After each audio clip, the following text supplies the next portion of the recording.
All right, we are live. Wonderful. And I am going to call this meeting to order. Today, Thursday, June 11th, it is 6:32 p.m.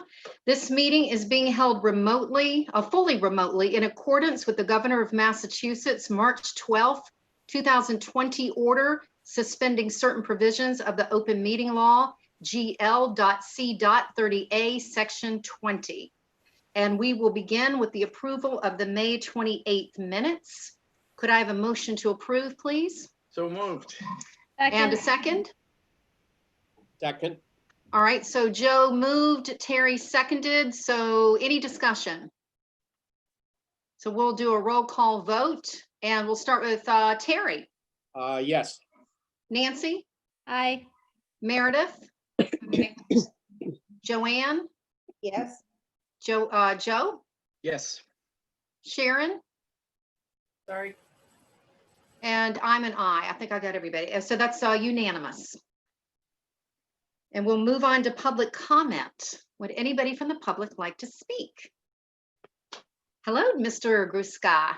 You have 5 minutes. Welcome to the virtual mic. Thank you. Charles Gruska, 6 T-Berry Ave, Harwich.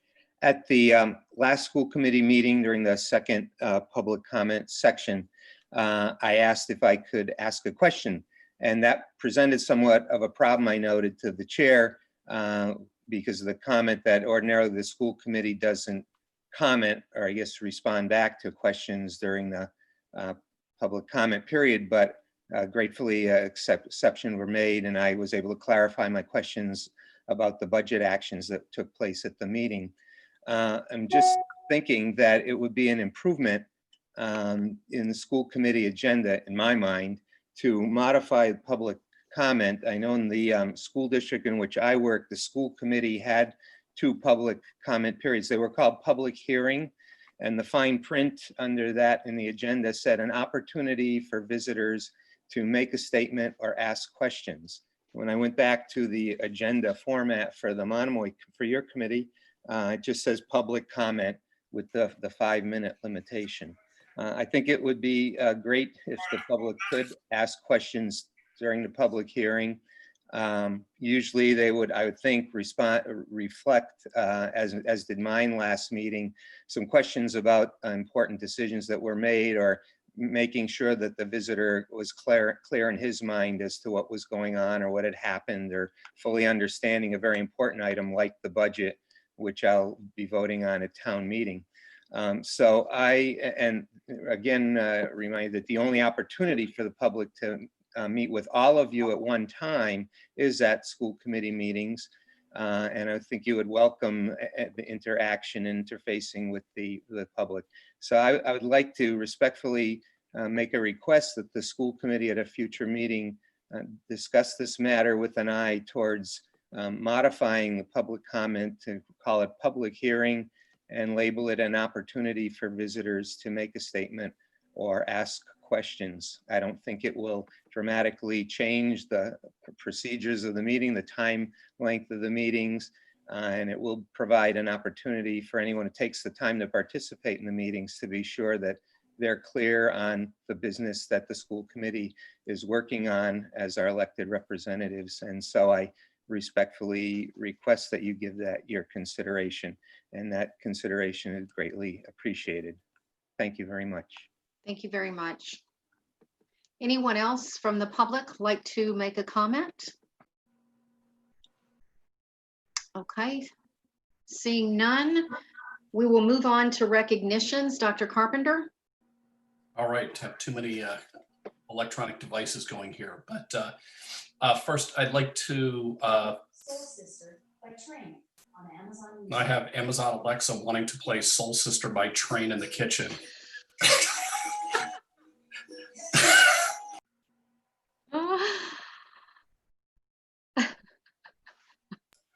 I'm wondering what you said. It's like, yeah, I have no idea how that one came out.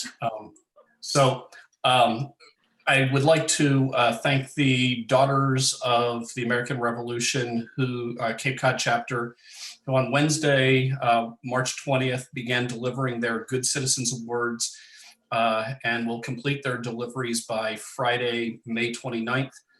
Due to the current COVID-19 stay-at-home restrictions, the Daughters of American Revolution annual formal ceremony was not possible. Instead of an in-person celebration, the members of the Cape Dar chapter created a parade of sorts and visited each of the homes of the good citizens to hand deliver the awards using social distancing protocols. Graduating seniors from 14 Cape Cod high schools who were chosen by their school staff and their peers were honored. Each of the good citizens received pins, certificates, and certificates of achievement. The class of 2020 is being honored from our high school is Sage Barnes. The scholarship contest is sponsored annually by the Captain Joshua Gray Jonathan Hatch chapter of the National Society Daughters of the American Revolution on Cape Cod, and all 16 Cape Cod high schools are eligible to participate. And congratulations, Sage, who will be attending Harvard this fall. We would also like to thank the Cape and Islands Workforce Development Board for their grant in the amount of $1,250 for COVID-19 for the COVID-19 face shield project. And lastly, would like to thank Shepley Lumber for their June 4th flyover of all Cape high schools, celebrating all of our graduates. And I know I was speaking to my own son who saw the plane and banner fly over our school in Harwich. So thank you to Shepley Lumber for that. Wonderful. Thank you. Any comments, questions for the superintendent? All right. Seeing none, we will move on to reports and discussions. We are having the first reading of the superintendent evaluation tonight. So what we have done, every school committee member did get a blank evaluation form. We all completed it individually and then submitted our evaluations through Jackie to Joanne, who compiled all of our evaluations and will be summarizing that for us tonight as a group. But we are, before we move to Joanne, we'll go around and individually read our evaluations, and then Joanne will wrap it up with the summary.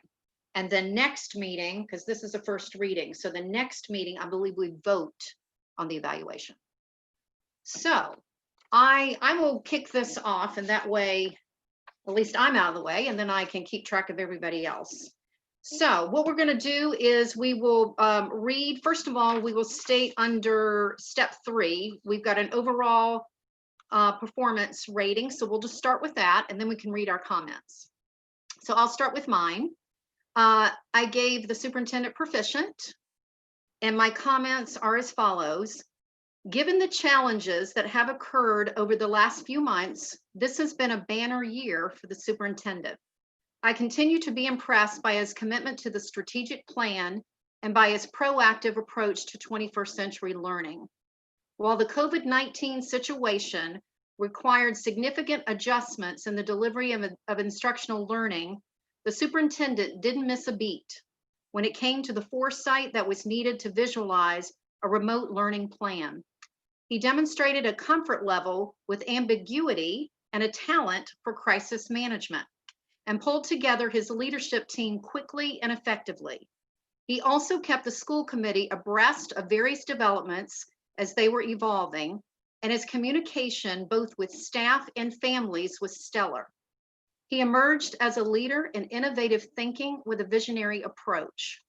The superintendent also displayed his ability to pull together community partners to discuss and strategize the best ways to handle gaps in service as they relate to the needs of families in our 2 towns.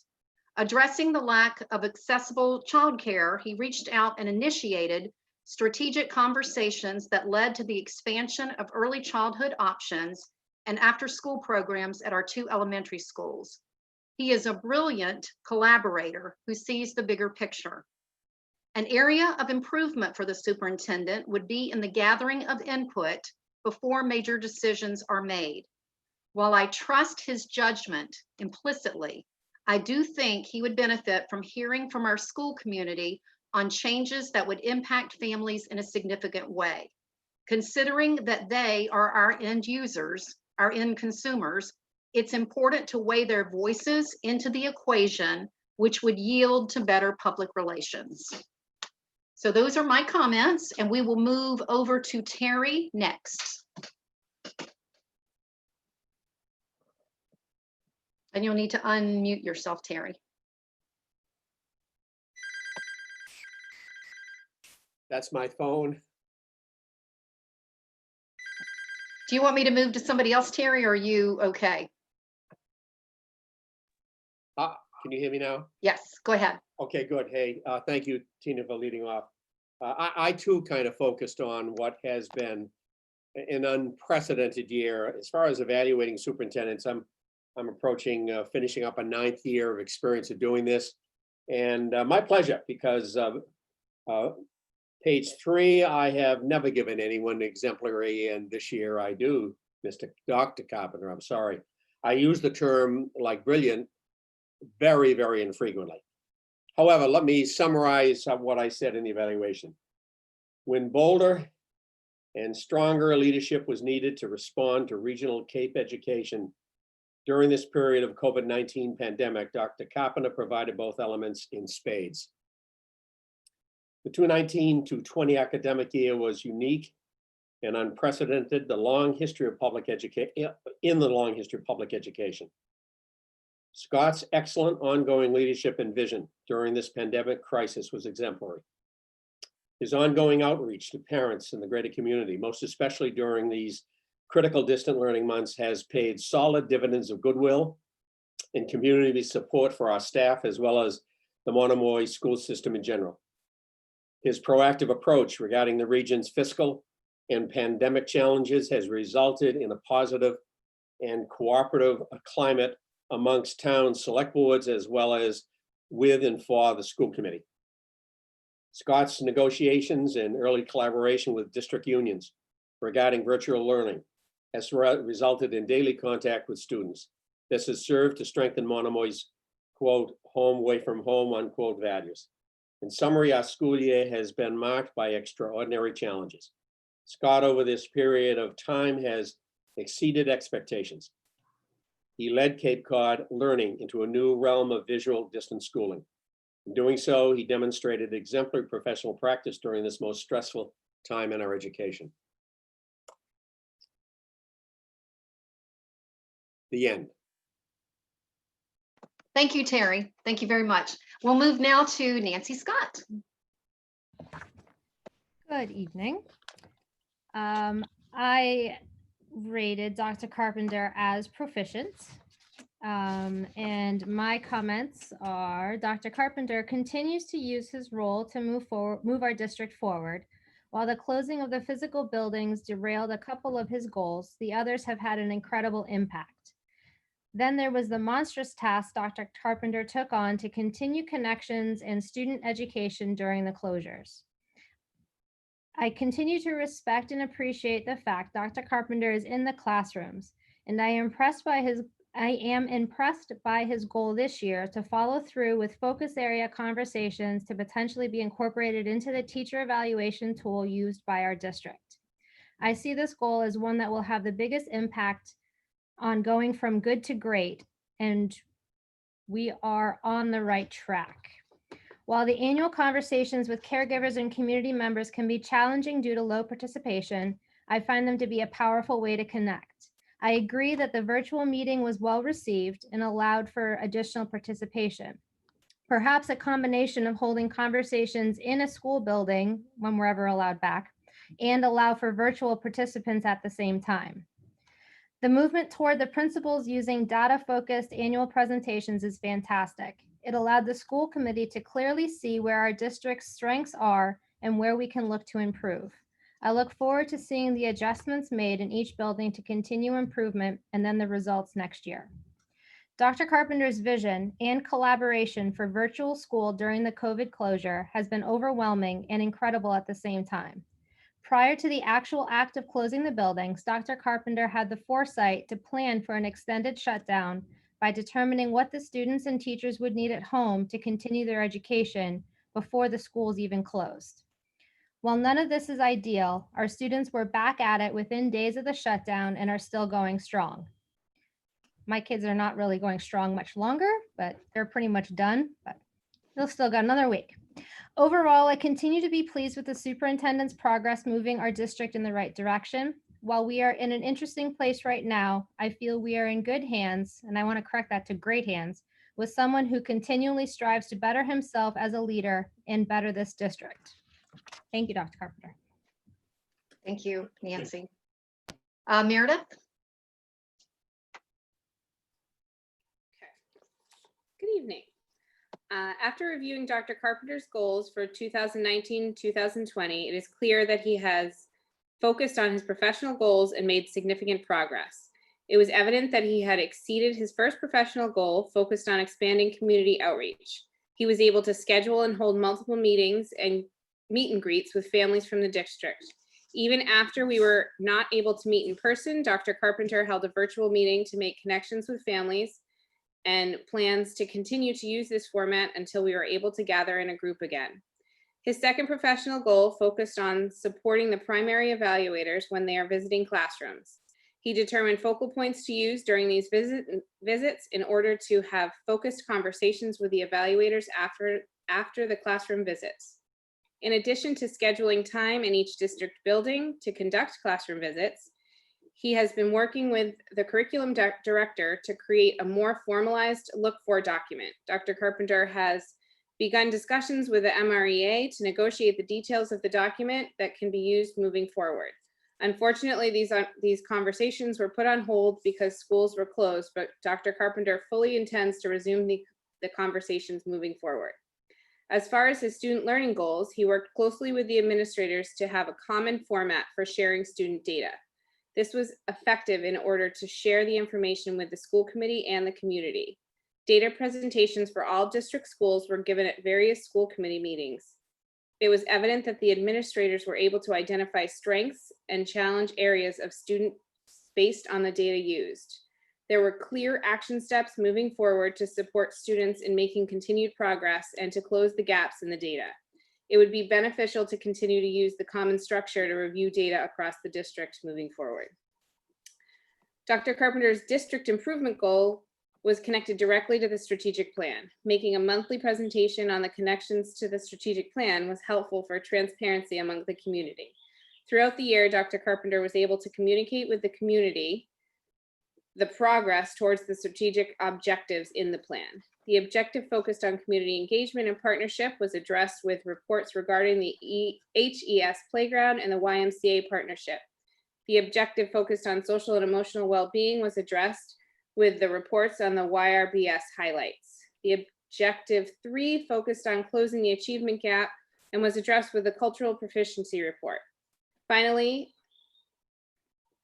the final objective focused on improving the curriculum was addressed during reports on the adoption of the new ELA curriculum K-5, as well as a report on the deep dive program at CES.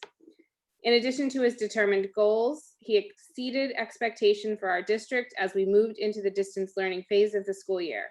He worked with administrators to develop a plan that was effective and supportive for the families of our district. He had conversations with the MREA in order to support our teachers appropriately through the transition to distance learning. Since the beginning of distance learning, Dr. Carpenter has been reflective and adjusted the plan to make sure that it is the most effective for our students and families. Thank you, Dr. Carpenter. Thank you. And Meredith, just in your step 3, what was your overall rating? Oh, I'm sorry, exemplary. Okay, thank you. All right, we're going to move on to Joe.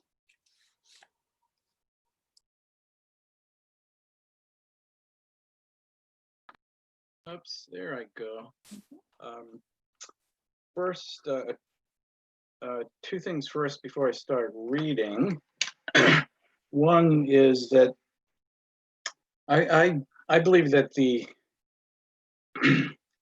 description of exemplary means something like Education Week is going to send a reporter to the town to do a profile of the superintendent in preparation for a front page multi-issue article.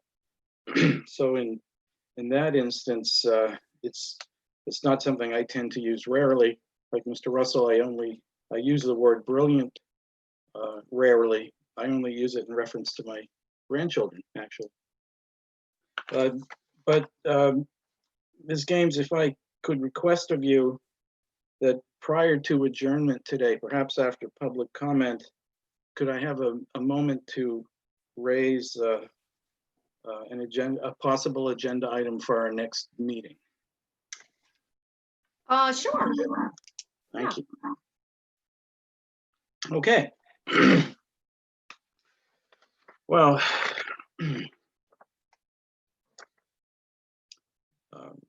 evaluator comments. My overall rating was proficient.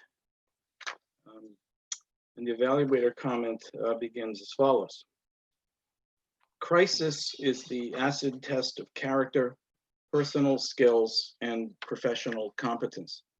School committee peers in some Cape districts, with an eye to fairness, are minimizing their assessment of superintendent performance since March 15th. In the Monomoy Regional School District, on the contrary, the superintendent's efforts and accomplishments in the COVID era are more than commendable. Overall, the staff is teaching, students are learning, families are supported. In unexpected, unprecedented bad times, the district is doing good work. These current challenges go directly to the nature of the superintendency. The executive officer of a school committee must be an educational and a political leader, adept in policy, procedure, and public relations. The superintendent must be someone who can visualize the, quote, big picture and chart a path forward while working successfully and ethically with people, whether as individuals or as groups, including, of course, the school committee itself. Examples have been noted and progress and performance have been cited in steps 1 and 2 of this evaluation report, which of course are available to the public for viewing. In this comment section, additional points will be highlighted briefly. Especially significant is the following comment from the New England Association of Schools and Colleges, NEASC, report of October 2019.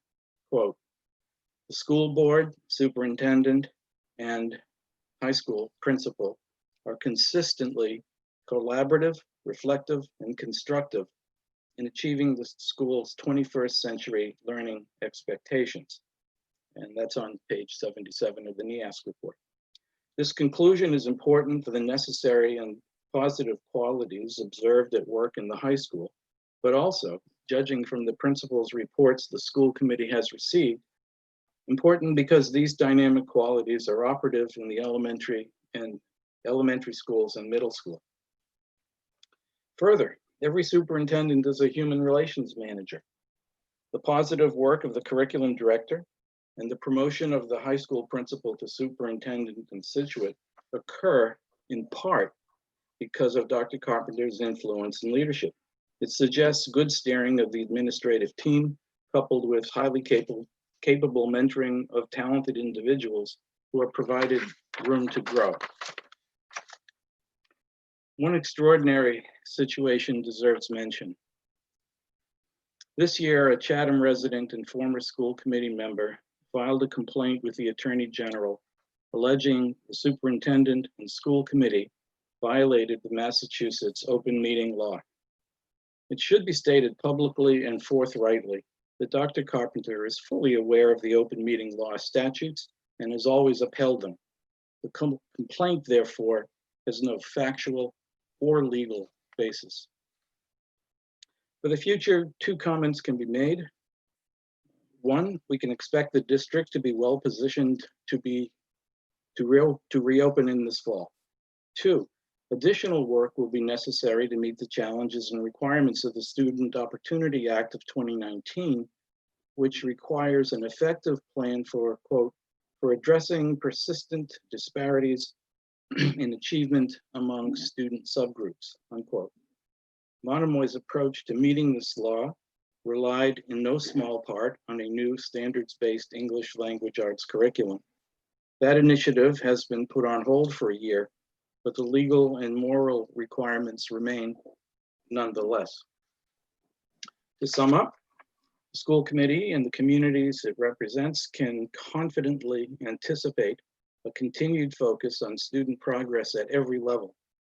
Having demonstrated thus far a proactive and thoroughgoing response to the new social realities and new educational demands, it is fair to conclude that the district has, overall, a highly skilled administrator in Dr. Carpenter. Submitted May 30th. Thank you. Thank you, Joe.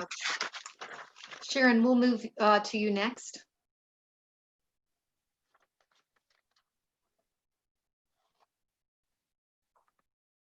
And you're still muted. Okay. I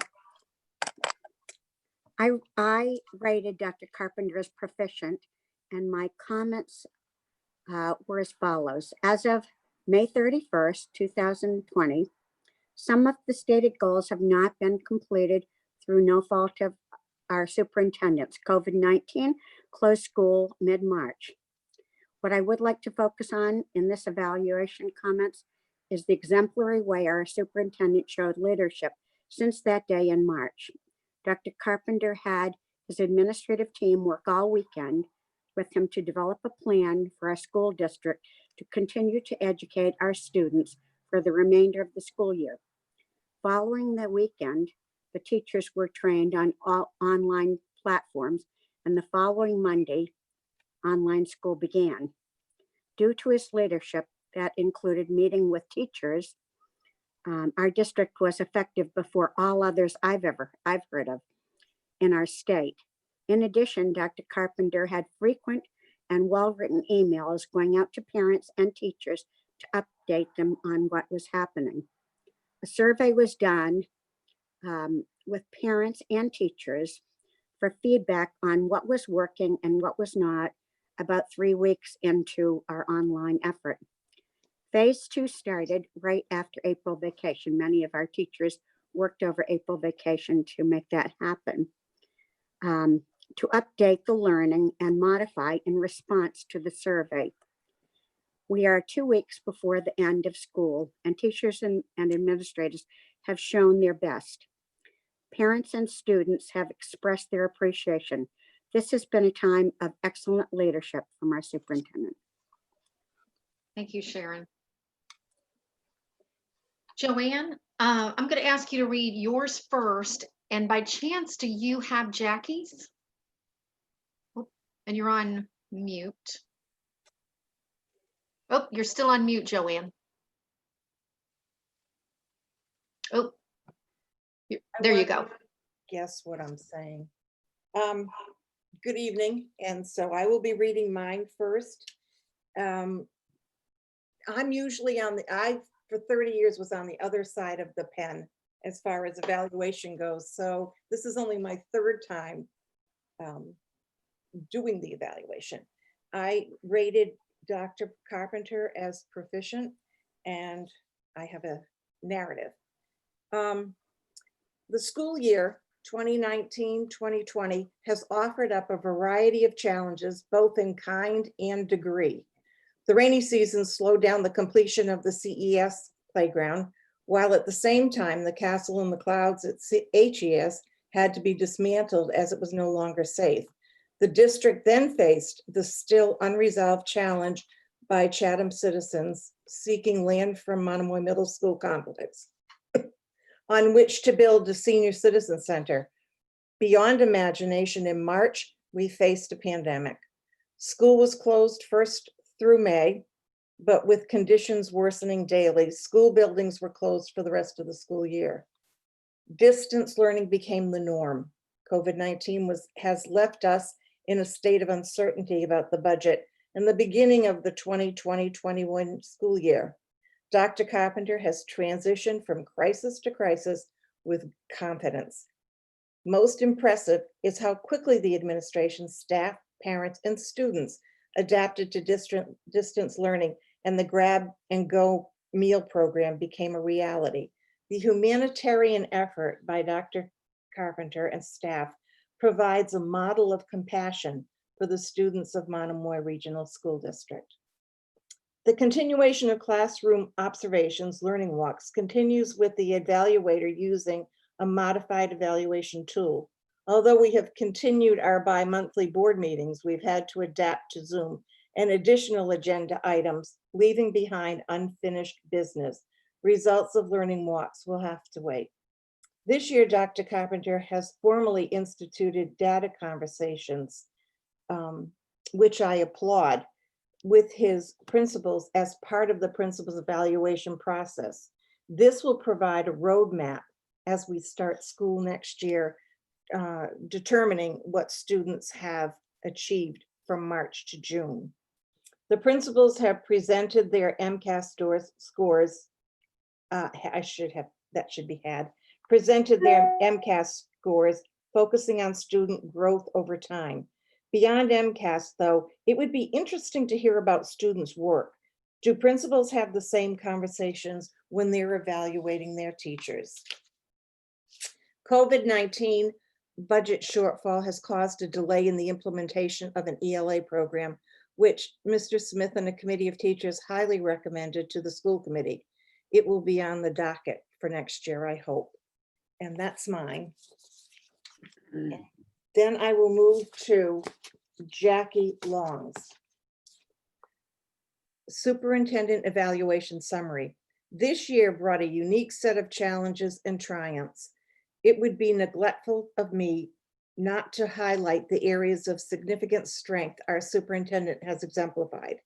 Instructional leadership, although progressive over the years, took on an entirely new role as we began instructing remotely.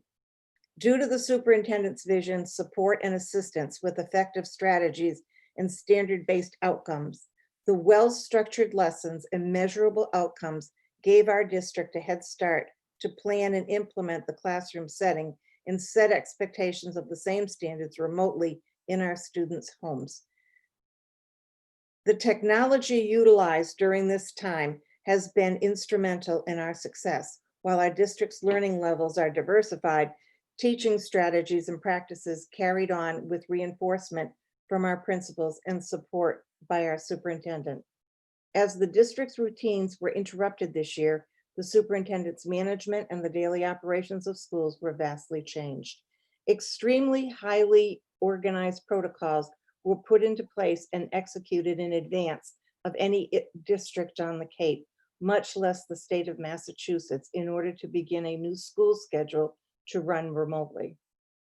The operational level of teaching school has supported and led by Scott with precision, safety, and support, even down to him making lunches during April vacation for pickup by our district's families. Among all of this, Scott has also diligently working on a school budget as multiple alterations were needed. He supported the research of a new ELA program for the district and found funding within constraints to help further streamline our curriculums for future success. We now are faced with the realities of the pandemic's outfall and the fiscal deficits we may be facing. Dr. Carpenter continues outreach with our town select boards in an effort to support the mission and the integrity of our district. I could write forever, as this year has been filled with multiple facets, and some which will never be formally outlined in any superintendent's evaluation and goals. Our district was frequently referred to as the urban legend among neighboring districts, and it soon spread across the state of Massachusetts and possibly even further. Only time will tell. Does this mean that our superintendent is perhaps the Loch Ness monster, or more simply a leader of leaders whom has proven exemplary professional commitment and leadership during what has been one of the most difficult times in education? And her assessment was proficient.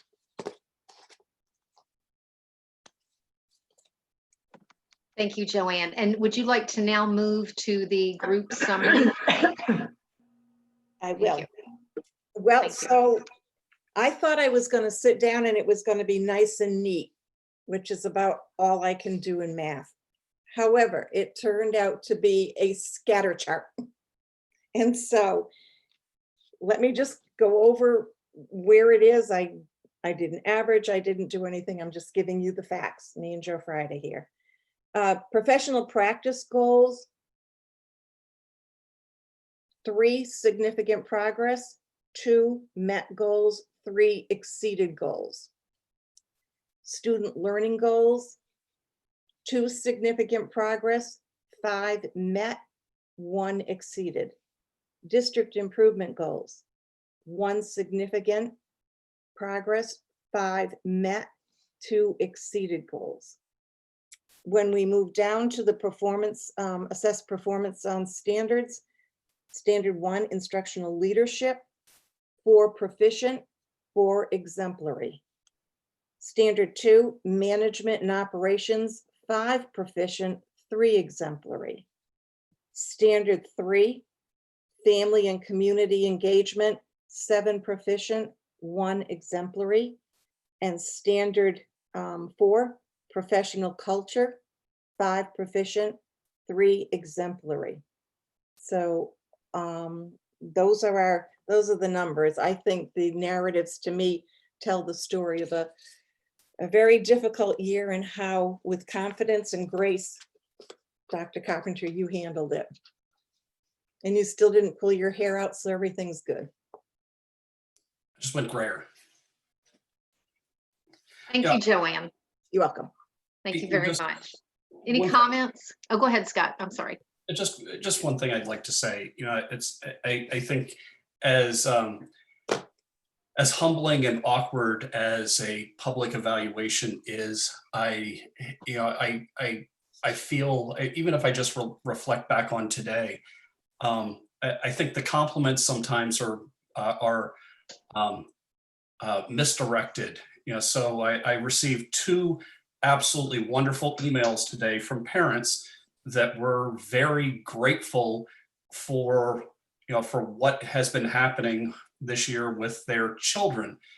But the real thanks, and I think what made this year and what made the success that we've had since the COVID-19 closures of our regular classrooms, are the teachers and teaching assistants themselves that are working with the kids. They're the ones who I think really deserve the success, the praise and just thanks. So it's I always find it very awkward where you get these emails sent to you just sort of thanking you when it's the teachers. Even I had mentioned this at the Harwich Elementary staff meeting last Friday, but I had a little boy, one of the little boys that's next door in my we'll call it my expanded bubble during the social distancing, and he and I are having a Whopper and a Whopper Junior, on the front porch, and I'm having a conversation with him. I'm like, so what do you miss most about Harwich Elementary School? He kind of gets a little teary, and I thought for sure he'd start talking about, well, I miss my friends, I miss this, and he starts talking about how much he misses Cindy Gushy, and and again, that's it really speaks to how much our staff touch the lives of kids, and how that I think is really what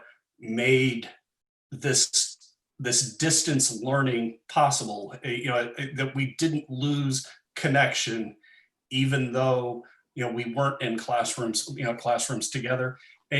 So it's our teachers. I've got a wonderful administrative team. I wouldn't trade any of them, even though I'm going to have to go and lose a few of them this year. But we've got a wonderful group.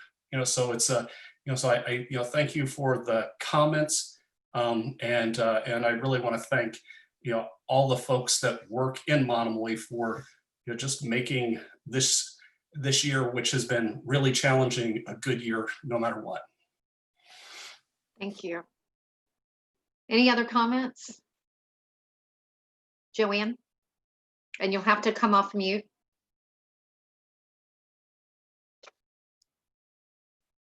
If I can just add one more thing to this discussion, is that Dr. Carpenter picked his standards long before he knew what he was in for. So the standards don't necessarily match the work because he just couldn't do some of this. I mean, that's just the bottom line. You can't do what you can't do. And I think that's important to understand is the standards were great in September. Not so great from March on. I mean, kindness, compassion, if that were one of the standards, that's why your teachers, your aides, your staff treated the kids and pulled them in the way they did. It's always an example from the leadership. It comes from the top. That's it. Thank you, Joanne. Anything else, anybody? I'll just add, I mean, certainly last 3 months have been very challenging. However, in challenges, you always see the light of people that might not have been in the light had it not been for the challenges. So this was, yeah, I hear what you're saying, Joanne, that the standards changed, and yet there's a whole other element to it, which is where I chose to focus. Yep. All right. Okay, so moving on to the next item under E, the FY21 Regional School District Interim or 1/12 submission update. Katie, I think this might be you. Sure thing. Just in terms of the comments, I think it's interesting that we've forgotten that we started the school year with a tornado. So Right. So just think about that became an unevent. Anyway, that being said, we submitted on time the 1/12 budget. I followed up with the DESE and I was informed that it could be as late as June 29th or 30th that we hear any information back on that. So there's really not much to report. Everything that we discussed and approved at the last meeting was submitted, and we'll just have to sit tight for now. I don't know if any questions. Yeah. Any questions for Katie? Questions, comments? Scott? I also, think, maybe it's important to chime in just on, what's still unknown, but at least the word that we've gotten from Harwich is, revenues, I think, are looking a little bit rosier than I think they had initially projected. So we'll still need to work with the towns, to see, really where things will line up. But as I said, I hope, that we can land the plane and maintain as much staffing as possible as we go into next year, because as we get into upcoming reports, there are some challenges ahead as we look towards reopening. Thank you. Okay, moving on to the next item on the agenda under section E, graduation and senior events. Scott, I think that might fall to you. Sure, and I'll do a quick screen share while I talk about these. First, I want to give a big compliment to our high school administrative team. Bill Burkhead, Janie Girolamo, Jen Police, even Karen Gilmet went and delivered in person. They spent a week on a school bus delivering in person all of the caps and gowns to the kids, and gave them an opportunity to put the cap and gown on and get that little picture. And I know the kids, I know for a lot of our students, it was important for them to have a chance to go see Mr. Burkhead and to see Mr. Alamo, one last time, prior to graduation, because Mr. Alamo will be retiring, Mr. Burkhead will be taking on a superintendent role in another district, and I think there's that want for closure. I know my own son sent me a picture, in his cap and gown, was just pleased as can be, just that they had come by. And not only that, again, testament to our teachers, which make this so special, that, it wasn't just them delivering a cap and gown, it was them delivering a cap and gown and then an envelope with notes, from their teachers, so there was a lot of connection that was going on in addition to that personal delivery. In terms of what's coming up for graduation, I'll do, as I said, I'll do a little screen share here. So I think I have it, it'll work. So we have, we have not a parade, thanks to Joy Jordan. It's a graduation processional, as sort of word semantics, but but we will be having a graduation ceremony at 8 o'clock in the evening on June 23rd. But prior to the graduation ceremony at the high school, our students will be traveling in a processional through our communities, and families and friends will spread out along the route and cheer them along. So we'll have a chance to have the community come out and support our graduates. And after that, we have our graduation ceremony itself will be on our stadium field at 8 p.m. These two PDFs have gone out to families to go share with their family members and friends. So there'll be a YouTube link that everybody can click on and see the ceremony as it plays out live. So we have essentially a jumbotron that we've rented so that the students can see the speeches. The speeches have been pre-recorded, and Steve Cass, who does some wonderful work in the background, will have this all sort of blended together in a very well-produced front end of the graduation. And then as we get to the distribution of the diplomas, the students will come up and get their diplomas. There won't be the handshaking and everything that has gone on in the past. But as the students are getting up, because we have this sort of digital media, you'll have those, the yearbook pictures, and you'll have a little tribute to each of the students will come onto the screen that people are seeing at home and that their classmates are seeing, in addition to everyone getting to see each individual walk across that stage. So there, this will be this nice blend of sort of a pre-recorded content along with some live. But the important thing for our students, I know, is just that want to all gather together. So they'll all have an opportunity to gather together in a socially distanced manner on the stadium field, and we will all get a chance to go celebrate them. So very much looking forward to that. So that would be it for graduation, unless people have questions. Anyone have questions, comments? All right, I'm just going to say, as a parent of a senior, I really appreciate, I know I've said this many times, I want to say it again, I really just appreciate all the efforts that have gone into this. I love that it's a hybrid. I think it captures the best of both worlds here. And I did want to give a shout out to all the teachers and staff that took the time to write letters. And I think that was a very pleasant surprise. I mean, word started getting out to all the seniors to expect this really nice little packet of letters. I guess the first group that went the first day were so moved by the letters that word started getting out to the rest of the seniors that you're going to be getting a packet of letters.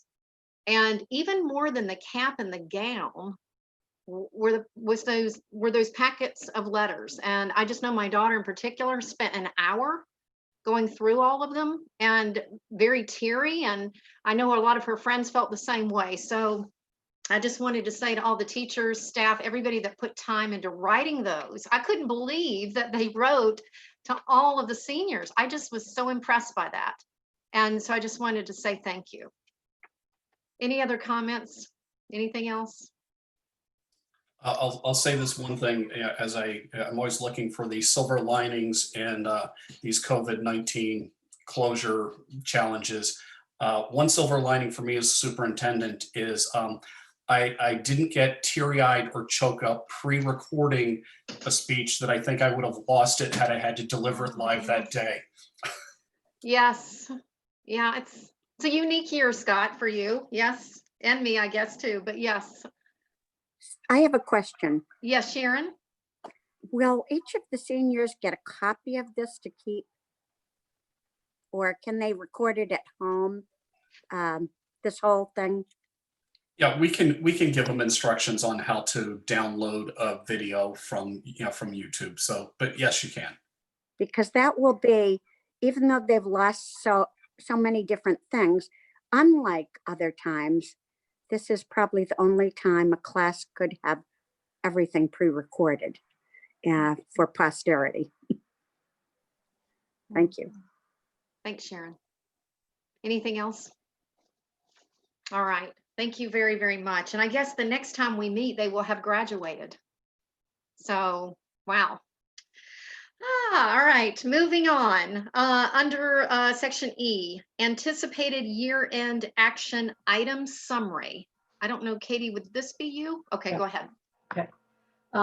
So what I wanted to just remind everybody is there'll be at the next meeting, the year-end housekeeping activities that we do.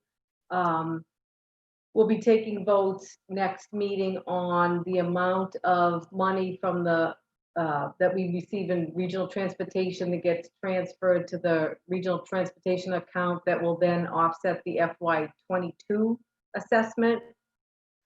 We'll be taking a vote on covering any of the negative balances in the food service account, any budget transfers that are needed, and we'll be doing a first FY21 our Barnstable County assessment. The retirement assessment is due to Barnstable County on July 1st, so we'll be processing that.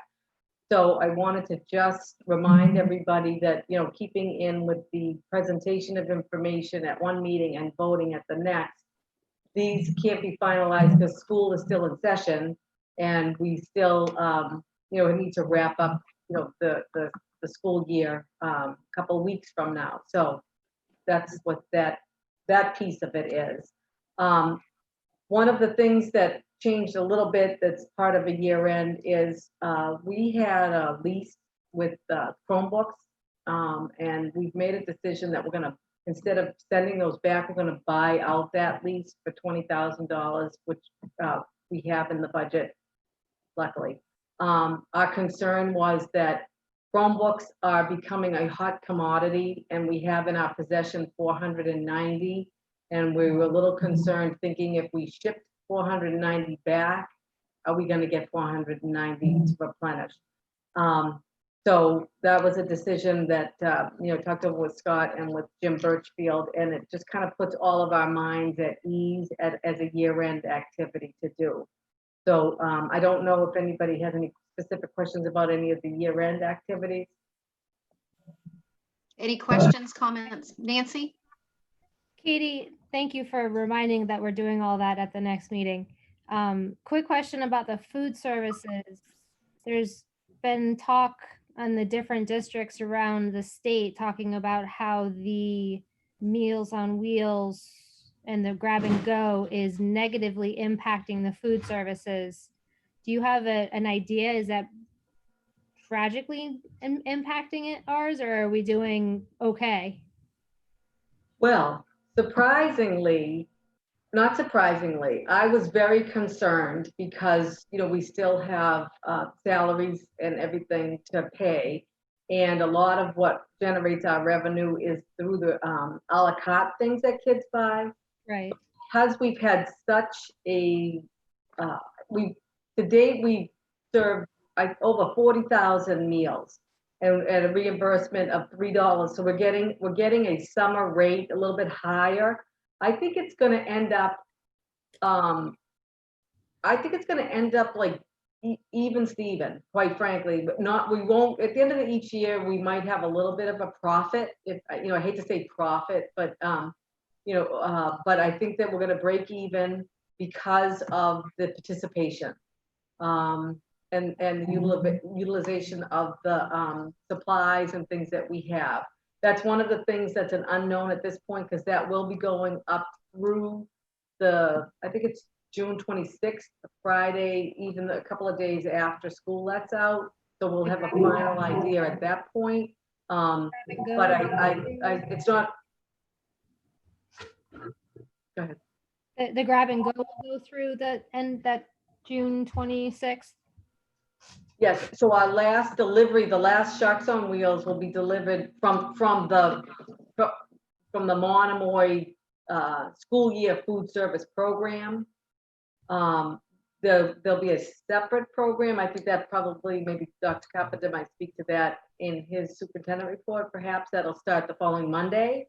So meals will still be provided, but we'll be wrapping up our 2019-2020 Monomoy Regional School District food service program on the Friday, June 26th, I believe. So we'll have a better sense even prior to that in terms of the reimbursements that we have. So I think it ended up at the beginning. I was thinking we were going to be in the minus, and I believe because of the participation, it's been pretty positive. That's great. Thank you. Yeah, you're welcome. Thank you. Anybody else, comments, questions? So just before we yes. go, I'll just wrap up. And what I want to just say is we have one more meeting. I just want to say to everybody, it's been an honor and it's been a pleasure. And you're in a good place, even though there's a pandemic around. I've been so proud of the work everybody has done, and I'm excited for Michael coming in, and I just want to thank you all for your support, and it's been a good run. Thank you. Too many endings, Katie. Too many endings for me. Oh my goodness. Any other comments, questions for Katie? All right, before I move on, and Joanne, I apologize to put you on the spot here. I was just going through my notes, and I think going back to the evaluation for the superintendent, I think there was a total, is that? Let me just look at my notes here. I apologize. There should be a total score. That's what I said. I kind of left my scatter chart there, and if someone is mathematically so inclined, Oh, I see. Okay. they can figure it out. I'm an English teacher. Okay. That's all I got. Okay. All right. Thank you, Joanne. Welcome. All right. I think, excuse me. I think go ahead. I'll get a copy without any problem if Leah's waving at me. Oh, did I? Oh, no, I'm okay. You can get a copy of those scores so that you can see where they went. Okay, thank you. And because I guess we'll be voting on this next time. So Leah, go ahead. I was just going to say that everyone's going to receive it as part of their packet for next time. Okay. So they'll have that information available to them. Thank you. Okay. Thanks. Thank you. All right, great. Yes, Nancy? Since you went back to it, can I ask Joanne, did you do any like a summary comment? And Joanne, oh, there we go. Okay. I'm unstable right now. Hang on. We didn't want to say anything. I know. Oh, people have though. All right, so let me grab that. Just because we should hear it before we vote on it at our next meeting. Absolutely. I totally forgot about it, to tell you the truth. There we go. So it's a summary, and Joe knows this ahead of time, so I'm not going to surprise him. But I thought I could rewrite that first paragraph, and then I thought Joe wrote a good paragraph. So we're going to, I know, so why reinvent the wheel? So I'm going to start out, but then you will hear excerpts from everybody's evaluation. And I took what I felt pulled the year together as best it could. So the introduction was prepared by Mr. Osceola. Thank you very much, Joe. Crisis is the acid test of character, personal skills, and professional competence. School committee peers in some Cape districts, with an eye to fairness, are minimizing their assessment of superintendent performance since March 15th. In the Monomoy Regional School District, on the contrary, The superintendent's efforts and accomplishments in the COVID era are more than commendable. Overall, the staff is teaching, students are learning, families are supported. In unexpected, unprecedented bad times, the district is doing good work. The superintendent also displayed his ability to pull together community partners to discuss and strategize the best ways to handle gaps in service as they relate to the needs of families. In addition to his determined goals, he exceeded expectations for our district as we moved into the distance learning phase of the school year. His proactive approach regarding the region's fiscal and pandemic challenges has resulted in a positive and cooperative climate amongst town select boards and our school committee. I continue to respect and appreciate the fact that Dr. Carpenter is in the classrooms, and I am impressed by his goal this year to follow through the focus area conversations to potentially be incorporated into the teacher evaluation tool. COVID-19 budget shortfall has caused a delay in the purchase and therefore implementation of an ELA program to align the elementary ELA curriculum in our 2 elementary schools. Parents and students have expressed their appreciation. This has been a time of excellent leadership from our superintendent. While our district's learning levels are diversified, teaching strategies and practiced carried on with reinforcement from our principals and supported by the superintendent. And so everybody should have heard themselves in there somewhere. Thank you, Joanne. You're welcome. And everybody will, I guess, get the summary in the packet for next time. Right. Thank you. Okay, moving on to the agenda. Item number 5 under E is Student Opportunity Act submission. I believe, Scott, this is you.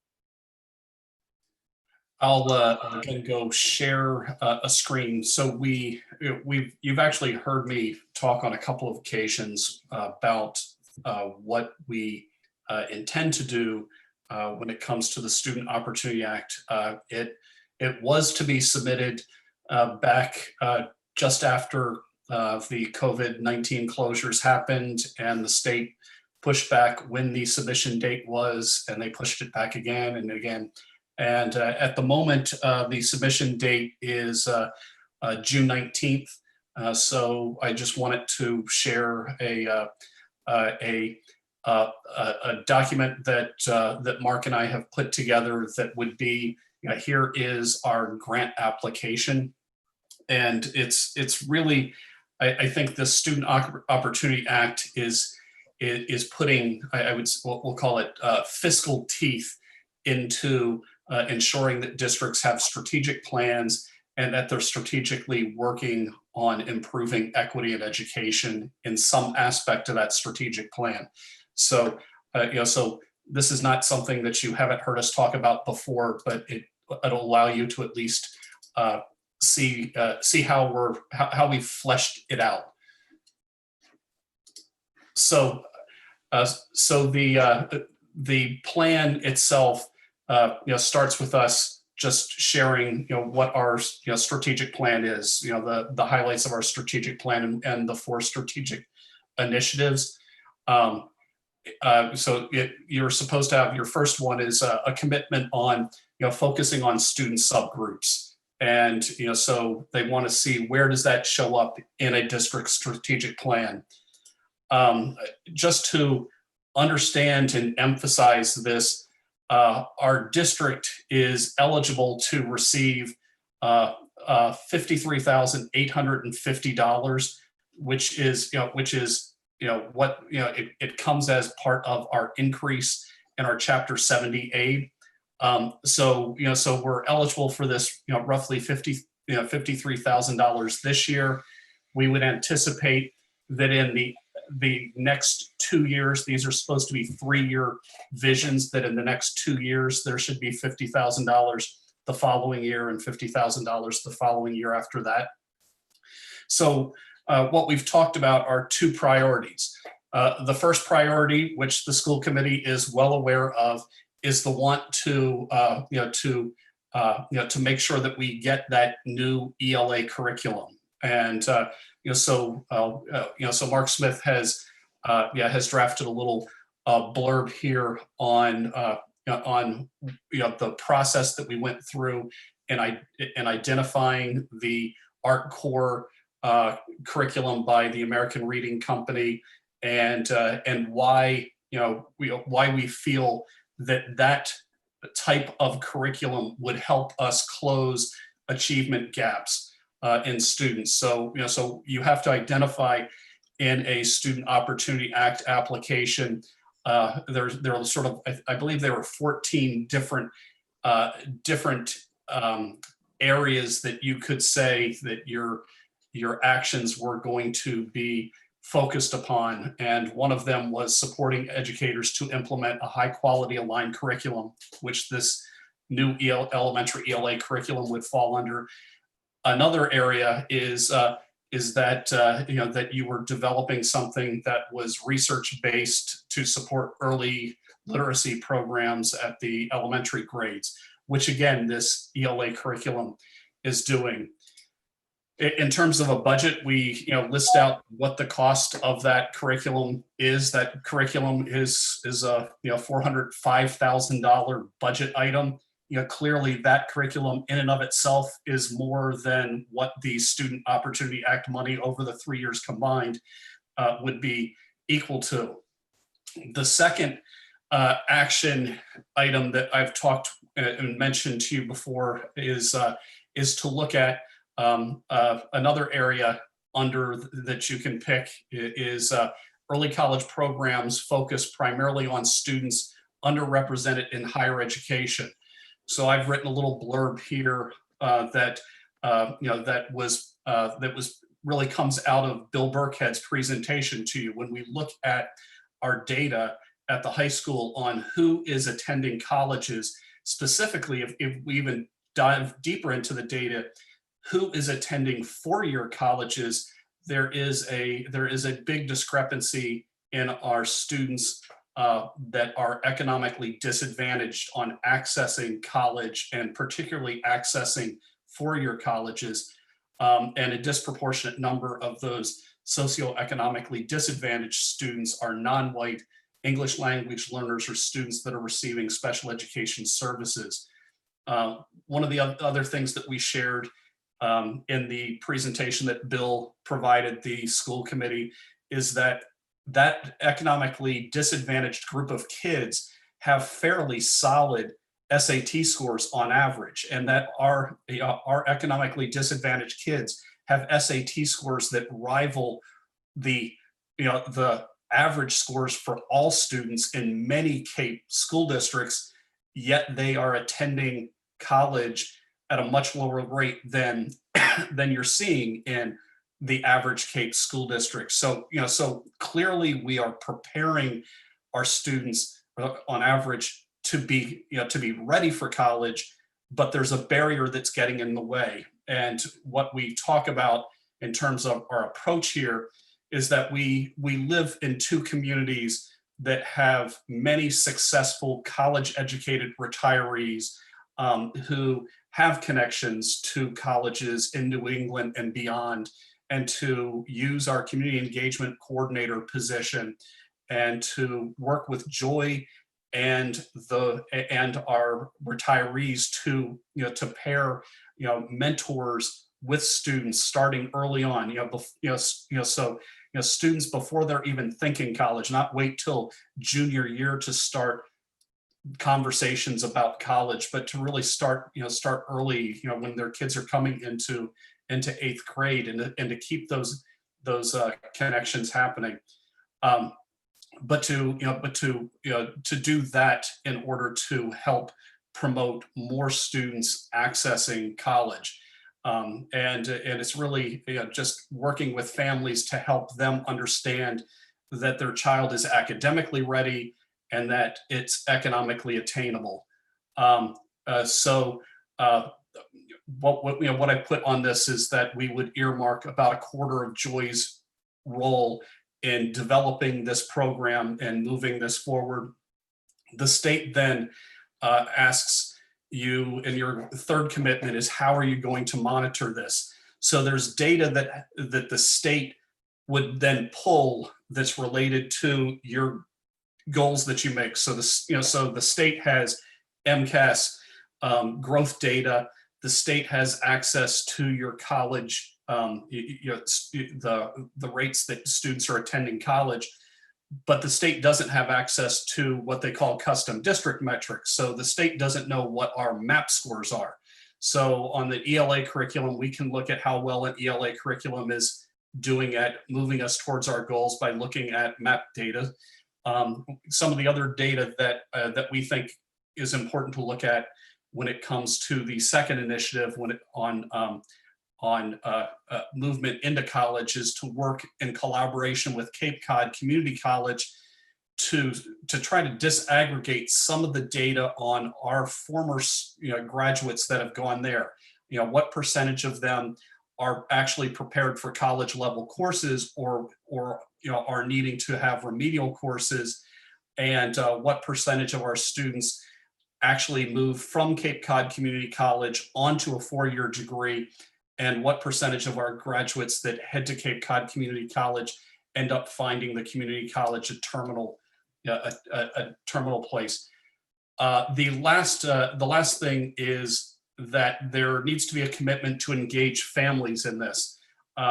So we talk talk about the process that that we go through to sort of investigate what the gaps are and to bring in feedback. We have the Chatham Elementary folks are part of a Kaleidoscope grant through the state, and we have had a visioning exercise that Robin has led with her stakeholders that have that was part of some of the thinking that went into the identifying the need for that ELA curriculum. And then the last thing here is that we talk in the how we'll engage stakeholders is just the conversations with the superintendent, including on having a conversation about the Student Opportunity Act and where we'll be heading as one of the discussion items on next week's virtual conversation with the superintendent. Although I fully understand that, or I fully know that a lot of parents are going to want to focus the bulk of that conversation on what will the fall look like for our children. And the last thing that has to happen here is the school committee needs to take a vote to support us submitting the grant application. And we just have to note that that the school committee voted to submit an SOA grant and what the result of the vote is. And with all of that information, Mark and I can go and cut and paste from this. There's supposed to be a link, a web link, where we're supposed to be able to upload the information, but we've been putting this together to get it ready for upload. Thank you very much. Any questions, comments, Sharon? I was reading that as you were going through it, and it stated in the application that it was K through 5. Are we doing K through 5, or did we change it to K through 4? For ELA? Yes. When we have talked about K through 4 is sort of the initial thing, but we want to get to a place that we're doing that ELA curriculum K through 5. Okay. Thank you. Thanks, Sharon. Anyone else, comments or questions? Terry. Scott, regarding the ELA postponed purchase at 480,000, seems to me, and I think the grant application is solid, good stuff. But we're targeting the hope for purchase of the ELA, not this coming fall, but the year after. Is that correct? So I would say yes, and here's now me being cautiously optimistic. If Harwich is saying that their revenues are okay, this is me wanting wanting clarity from Harwich. Like, what can you afford as a town? What can't you afford? Because it's going to dictate what we have for a budget. So I would, and I anticipate us purchasing this this in a worst case scenario to start the professional development next summer. That's my that's and it in a boy, this would be wonderful news. It would be nice if we could purchase it this year. I am a little bit worried that the ability for us to put the professional development in place, given the COVID-19 restrictions, might mean that we're rolling out something but not able to go and put the PD that's required for it. But it may be possible that we can use some funds in FY21 to get that I think we might be able to bridge 2 fiscal years, FY21 and FY22, and use a big piece of these funds to help offset the cost of a $405 or $405,000 curriculum. Just a final comment, just even assuming the semi-worst case would be a year and a half when we purchase, but if the grant of 2 years of 50,000 or 56, I don't know exactly, is dependent upon some evidence of growth, our experience with the elementary math program, MathWorks, so whatever the title, that's been in place now 3 years or more, and we haven't seen any real dramatic growth. And I'm a firm believer that once you launch it and PD it, you've got at least 2+ years to even show some data that the kids have clicked into it. So I say go for it, but in my own mind, even if we were able to purchase it, it's going to take a couple of years plus for the staff to be able to get that rhythm of causing that growth in kids. That's kind of more my opinion, but. Yeah, I'm not anticipating that the state would say you implement it and the following year you're not seeing something, if the state's now going to say, oh, you're not going to get the $50,000. I think if you look at how the state has developed this application, there are school districts that don't have strategic plans, and I think they're pushing districts to make sure, A, do you have a strategic plan?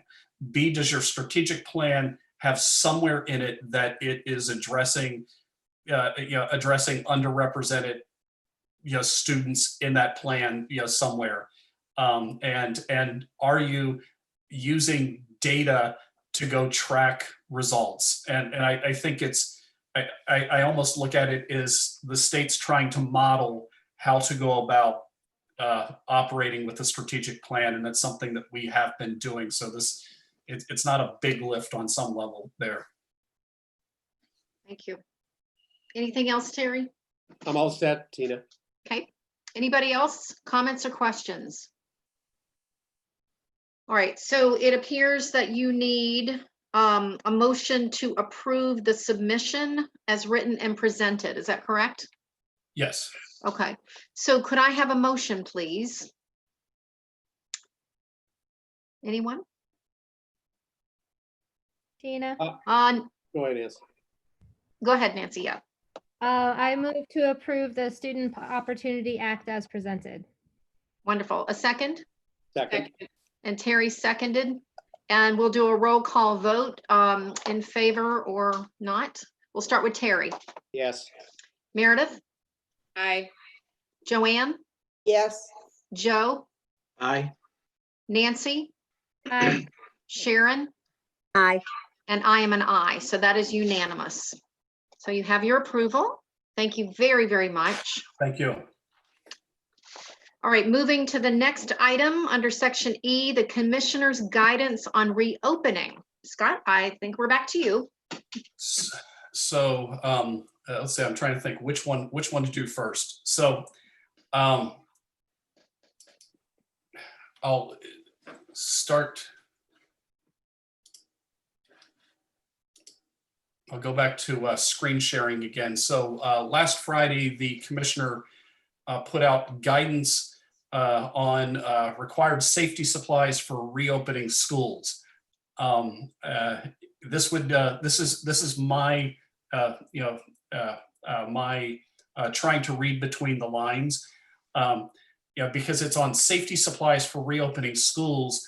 But when you get into the document, there are some key things that they want to see in place before the schools reopen. And my gut is that these were sort of, we'll call it overtly leaked out in a document to get reaction, and then to see where the state might go based on the reaction that they're going to get. So tomorrow, the superintendents are all on a conference or a Zoom call with the commissioner.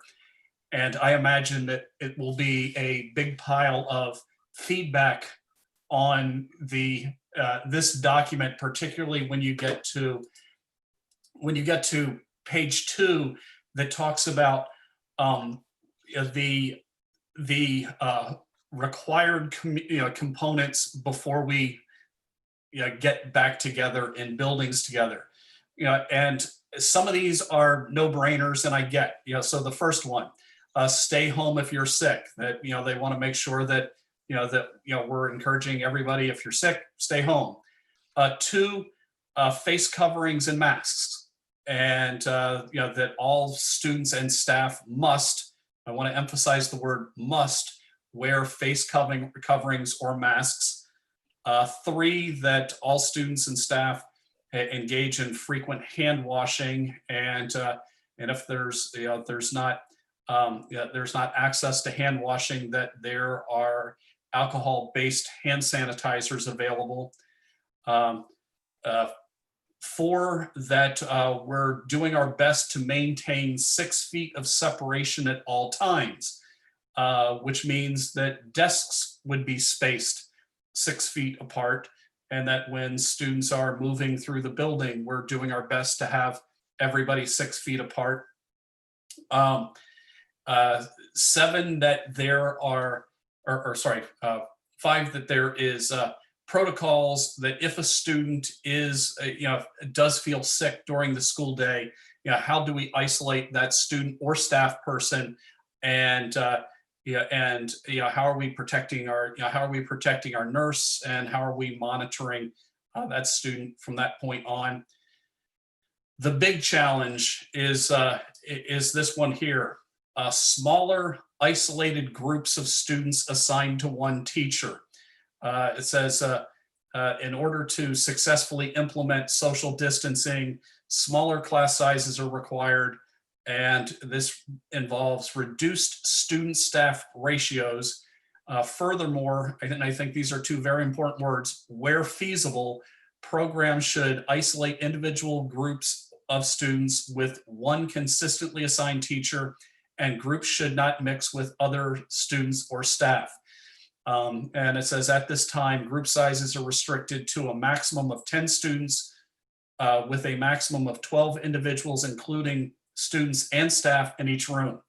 Okay, so that's going to create a very interesting challenge for school districts, all school districts, including ours, and I'll come back and talk about that one.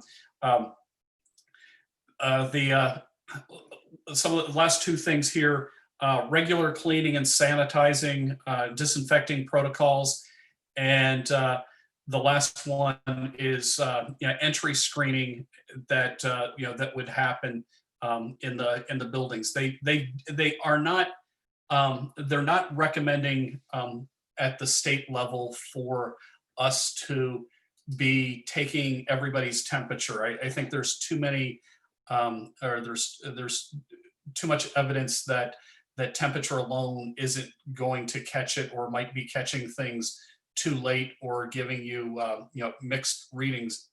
But that challenge on 10, that we'd have to have class sizes of 10, you could imagine creates a situation that that you are potentially having students attend school one day and another set of students attend school the next day. So how do you go about that? So I think that what they're foreshadowing here is some sort of blended approach to learning, because you could imagine if you take any one of our school buildings and say you can only have 10 children maximum in a room at a time, when all of the rooms are already filled with classes of almost 20 students, that you can only have half of them there at any one time in a building in order to meet this mandate. And call a few days or a Zoom with the commissioner a few days before this was released. The commissioner was stating that that school districts will be dictated from the state level. About 85 to 90% of what the fall will look like isn't going to happen at the local level. It'll be directed from the state. So I think this is sort of a foreshadowing of where the state is going. And I imagine that tomorrow there'll be a lot of superintendents providing the commissioners some feedback on how feasible aspects of this are. And I do worry sometimes that everybody's getting wrapped up on how many masks should we purchase and how much hand sanitizer. And I look at the biggest challenge for all school districts is really looking at the logistics of 10 students, class sizes of 10 students. One of the things I'd like to share with you is a survey that's open and live. And I'll give Joy a compliment. She went and took the survey results that have come in so far. I believe the survey is still open through June 15th, that we're asking parents for feedback. But we wanted to provide you at least the feedback that we've gotten so far, because we've had more people respond to this survey than any other survey, because there are a lot of parents that are very anxious about what the fall looks like for their children. So at the moment, we have 595 parents have responded regarding distance learning and what their hopes or wants are for the fall. So I'll just share where the survey results stand as of today. So we've had as I said, 595 parents have responded. One of the questions was, how satisfied have you been with Monomoy's distance learning program? The bulk of our parents have been in the satisfied to very satisfied range. In fact, we have less than 10% of our parents that are in the sort of negative end of that spectrum. One of the questions in the survey was, what has been the biggest challenge for your family during the school closure? Social emotional challenges with their children, time management, completing schoolwork were some of the bigger challenges. One of the questions asks, do you have reliable internet access at your home? And this is one of the reasons why our school district was able to do the distance learning that we were able to. 95.6% of our families are saying that they have reliable internet access. And I know that Jim Birchfield did a lot of pre-planning on this too. We had ordered some mobile hotspots for families that don't have internet connection. So we were pushing internet connection into households that didn't have it to make this distance learning happen. Do you have a computer or other device at home that's not supplied by the school district? Most of the families are saying yes.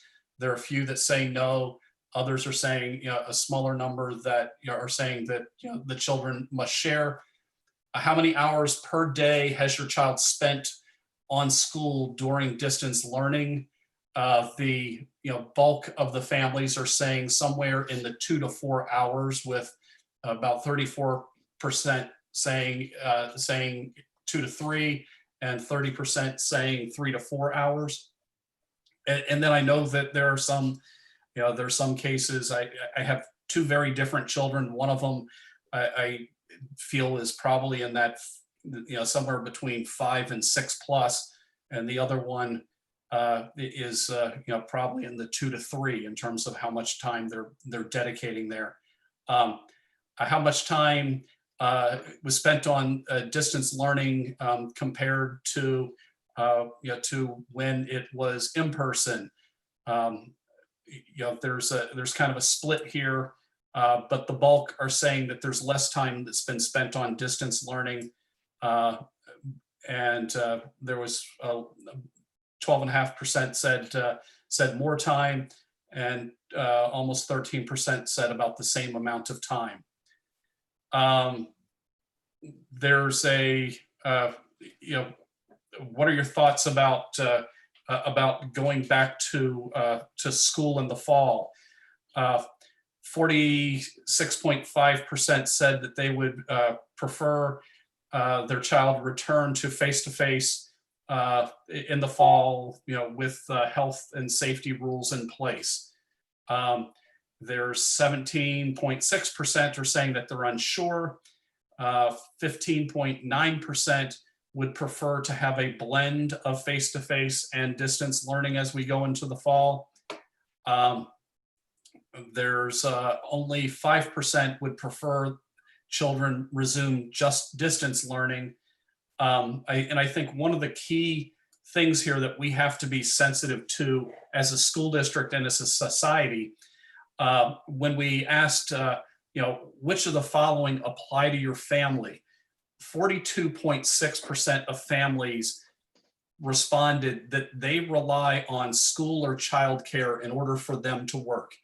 So as we look towards reopening, we have to keep in mind that if we're not open and children are having to be at home, it's going to greatly limit parents' ability to work.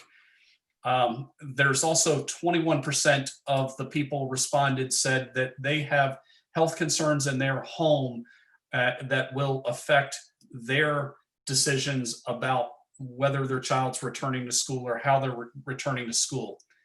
And then there were just a lot of various concerns, particularly when it comes to masks. One of the questions we had was if an in-person school resumes and masks are required, will you be able to provide a mask? The bulk of the parents said yes. Only 2% said no. A significant number, if you think of it, 80% are saying yes, 2% are saying no.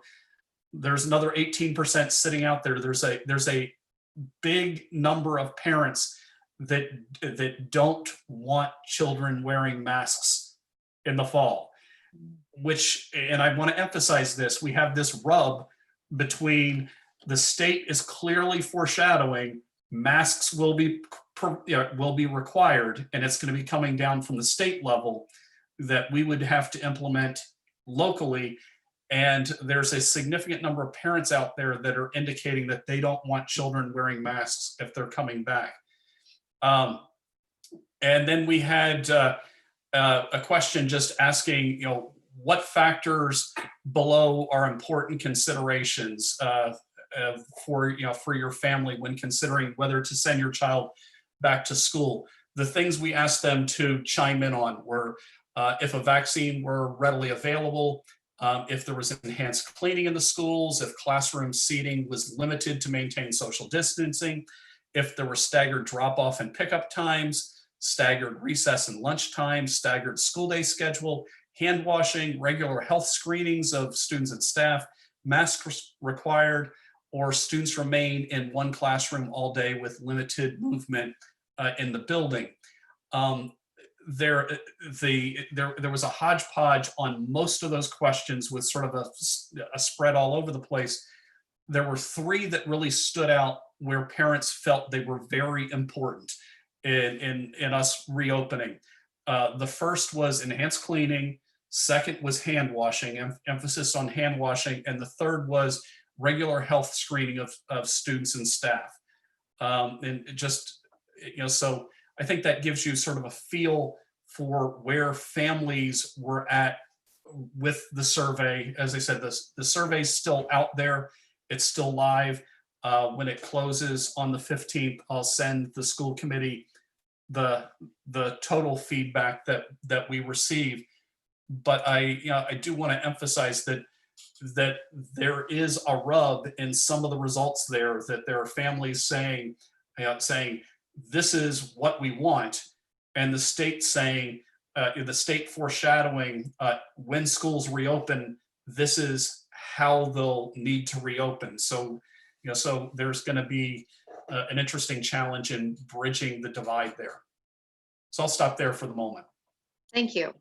Lots to take in. Any comments or questions?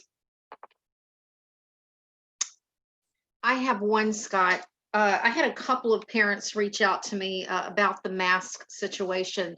So if there's a health issue like asthma, are there, I guess there'll be some criteria or something to work around that? I don't know. I didn't see it. I was reading through the report and I didn't see where that was addressed. Are you saying if a child has asthma that they shouldn't wear the mask? Well, or can't? this is what the parents said. Yeah, this is what came through to me. I don't know personally enough about asthma to know one way or the other, but I did have two parents reach out to ask me. Yeah. And I don't, not being a health professional, I don't know on, I think that's one of the things that will probably come out of guidance as this all comes more clear. So I don't know whether health care professionals would say if a child has asthma, mask optional for their breathing, or if the child has asthma, all the more reason that they should be wearing a mask for their safety. I again, don't know where that would fall out. Thank you. Sharon? I could tell you as an asthmatic from 5th grade on, and this runs in my family, that my doctors at MGH say it's much more important for people with asthma to wear masks because those people have secondary, that 21% of people that said in the survey that somebody in their family, my guess is, I don't know, the school nurses would know how many children have asthma, but there's also staff that would have asthma or other pulmonary problems. So I'm only going to support returning with masks. If there's a separate thing, then I think the kids need to be in another classroom, separate from the kids that are wearing masks, because the whole point of this thing is to not spread. If somebody does happen to bring COVID into the school, to not spread it to other people. So I think the responsibility is to do everything we can to not spread it, especially for those people that have pre-existing conditions. Okay, thank you, Sharon. Anybody else? Comments, questions? Joanne? When I read the piece that came through on our packet, it said, these are the things, and this is how my mind works, these are the things we want you to have in place by the time school starts. I then started to think about that war they had in the beginning here in the United States, where trying to get the provisions was next to impossible. Do you get a sense that that's going to be a difficulty? They want you to have so many masks in the school, but are you going to be able to get them?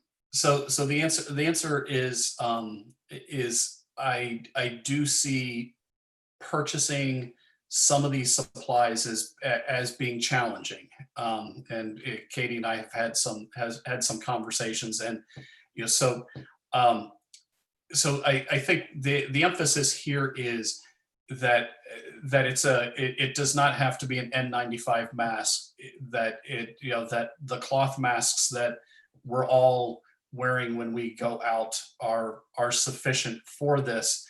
There's a recommendation that you should have a supply of masks on hand in case a student or staff member's mask gets soiled or falls apart, that there's a spare mask that they can have.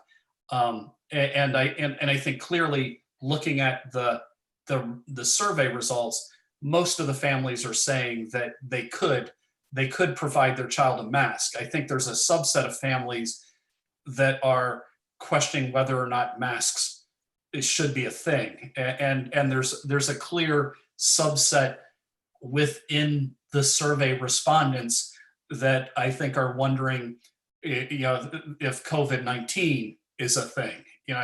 So and again, I think it falls out when you watch the evening news. You're seeing that range of feelings that that individuals are having with regard to how important is social distancing or not, how important are masks, or not. But but it's I want to emphasize to the families that are hearing this and to our staff that whether it's masks or not isn't going to be the superintendent's decision. It's pretty clear that this is coming down from the state, that masks are going to be required. It will need to be only a cloth mask.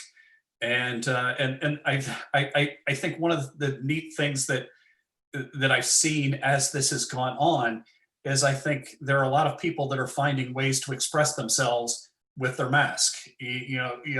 So you have different designer masks, and I can imagine if I go back in time, maybe my daughter, when she was in kindergarten, was ahead of her time, and so I don't know if you remember back in the day, some of the kids would collect hand sanitizers, and they had these like little rubbery things that the hand sanitizers could clip to the backpack.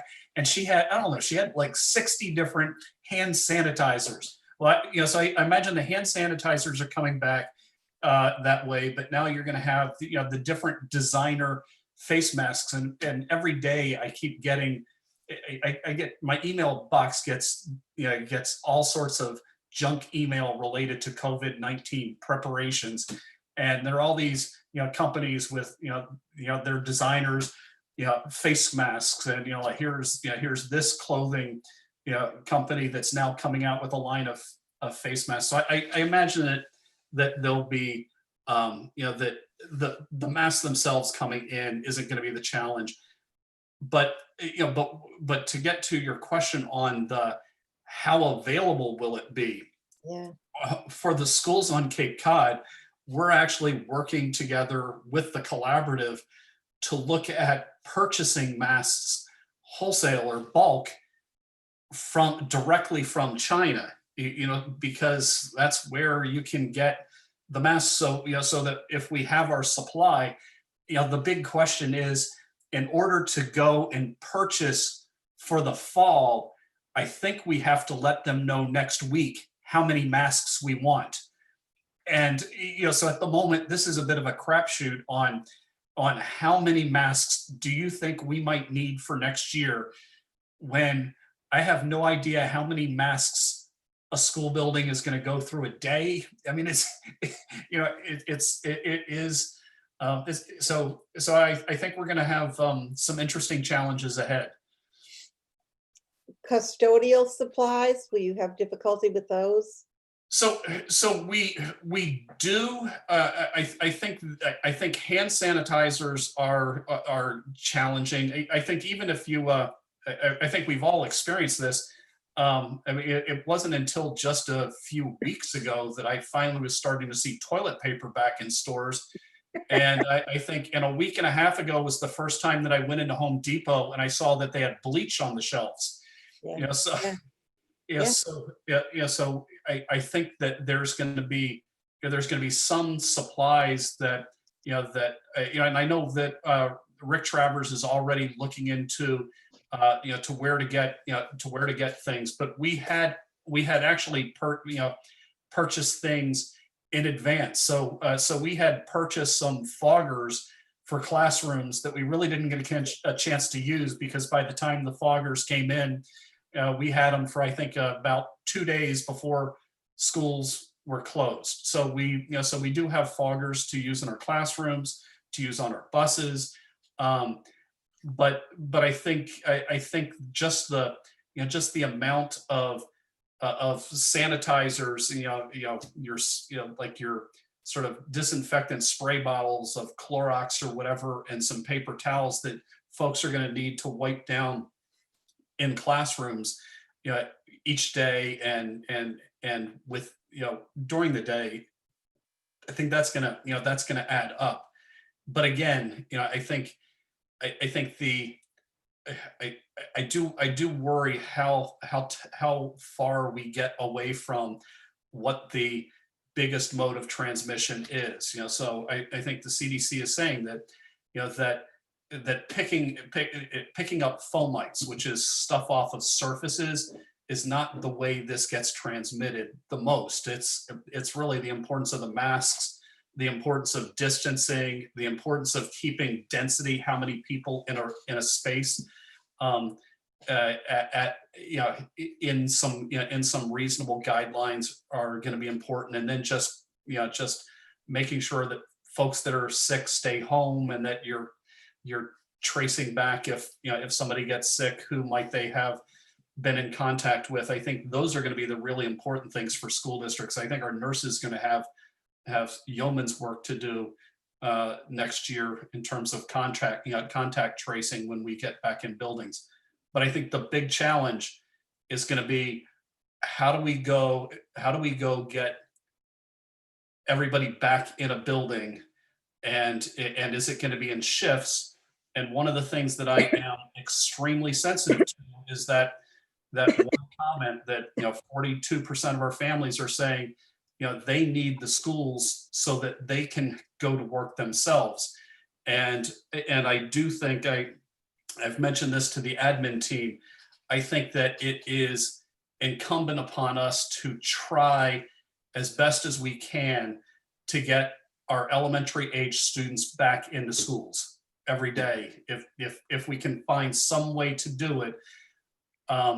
Because if we can't, I think it's going to grind everything to a halt. If we can't do that, then our teachers who we need in our classrooms don't have somewhere that their children can be while they're supposed to be teaching. It ends up sort of becoming a problem for us running schools, but a problem for just the economy rebounding itself. So I think we have a huge role here, and there's a lot of unknowns there, and there's a lot of money to go and do what they're proposing at a time when we're saying, oh, we have potentially a reduced budget.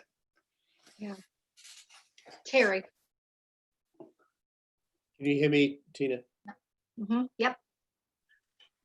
Thanks, Scott. A lot to digest, and where we can't hurry it along. On the other hand, the whole conversation reminds me of a month and a half ago when we were talking about the potential shortfall in Howard, Chatham.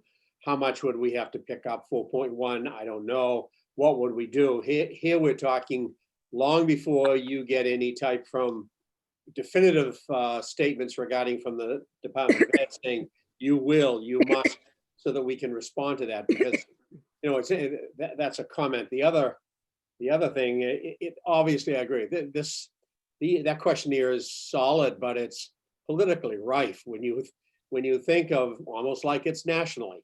There are some people who take pride in the fact that if our leaders don't have to wear a mask, then it's okay with me. And shortly, if we don't get some sort of clarity, and we won't, we're going to be faced with having guidelines that 10, 15% of the parents object to that or object to something else. The idea of that item, I think it was number 3 or 4, that amounted to half a classroom of 10 kids, a couple of teachers. Without some direction there, I think it's really impossible, other than staggered A and B. I thought we FaceTimed Hong Kong, and their last 10 days, and school closed yesterday there, much larger system. They brought all their kids back. So they ended virtual. I think they did it just to try to greet and re-greet the kids, whatever grade level. And just like the environment they live in, very, very strict. The parents keep a log each morning with temperatures taken before the kids get on the bus. The school takes temperatures. The kids were in masks the entire day. the staff person in the room washed down the desks as one group left and another group. Very obviously very tedious and a long day, but probably relief from 5 hours on a computer for the last 5 months. But the complication of all of that seems to me to be, we need some time to buy into whatever the state says. And I agree, if 46% parents need custodial care. We don't like to say that's what we do primarily, but a lot of kids from 7:30, 8 in the morning, including sports, are there till 5. And mothers and dads a lot, that's what they want, but at what price? So I guess as clarity comes down the pike after you superintendents share with Boston or Malden, wherever, maybe your subgroup of leaders can sit and begin to outline the basic will-be experiences as we launch it. And we can go from there, much like we'll probably be better if your allusion to a little bit fiscal better news in Howard comes true, then we can sigh a little breath of relief to say, oh, because it's ironic, and I end on this, with people tracing kids in the corridors and running down this and that, we're looking at cutting 13.5 FTEs. So not only should we not be doing that, but we should be adding staff to make certain this health profile works for the first between now and Christmas. And we, right at the moment, can't do that either. So healthy frustration as we hear this news. And I guess we'd love to think by maybe middle of July, we've packaged something that makes sense at least to the majority of us and get it out to the mothers and the dads. Sharon? I echo what Terry's saying. I think I'm going to be grateful for whatever time the kids can be in school, because that's an improvement. Of course, we want them all back. But my comment is primarily about this document that we got from the state. And I think I really do appreciate how they hired somebody to do an outline of what a school larger than ours would need for all of this various equipment. So personally, I think we should go ahead. This was only for 3 months, but if every school is going to be ordering this stuff, I would like to see us ordering it tomorrow. They said in here, I don't know how effective it will be, that they're going to be willing to help us order this. But I've been trying to get some different masks. I've gotten sewn ones from seamstresses around here, but through Ace Hardware, they say they cannot, and it takes them 3 months to get things. I don't want to see us not having school because we don't have the supplies we need. So I'd be for us ordering the stuff for 3 months as soon as possible. Thank you. Meredith? Scott, I just have a question, and it could still be in the unknown category. But with the talk of, one teacher, one space, 10 kids, I just wonder if, I'm sure you've thought about it, but school buses, the common spaces in schools, are you anticipating you're going to hear more about that tomorrow? I wonder.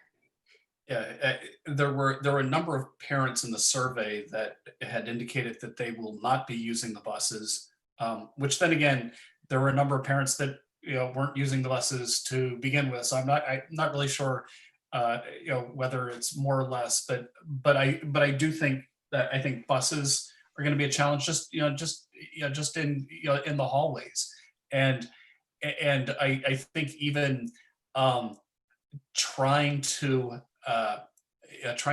have kids not be kids, because kids normally just want to be near each other, and suddenly you're saying you need to be 6 feet apart. There were some pictures that I've seen in some elementary schools and in Asia that had children wearing like pool noodles on their heads to remind them of how much space they. I'm not saying that we necessarily need to go there, but I think it's going to be, I think for the younger kids, it's going to be a challenge reminding them what 6 feet actually looks like. But I know for my own, teenagers, they're,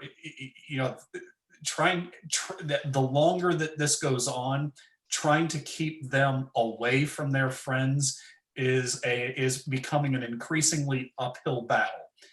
And so we're all, as parents and educators, we're all in this together, and it's going to be a challenge. I do think that that we're going to have to really look at it when kids are in our buildings. How do we do things differently? I do anticipate it would look, if the state guidelines continue, and I want to emphasize that what the commissioner put out last Friday is subject to change.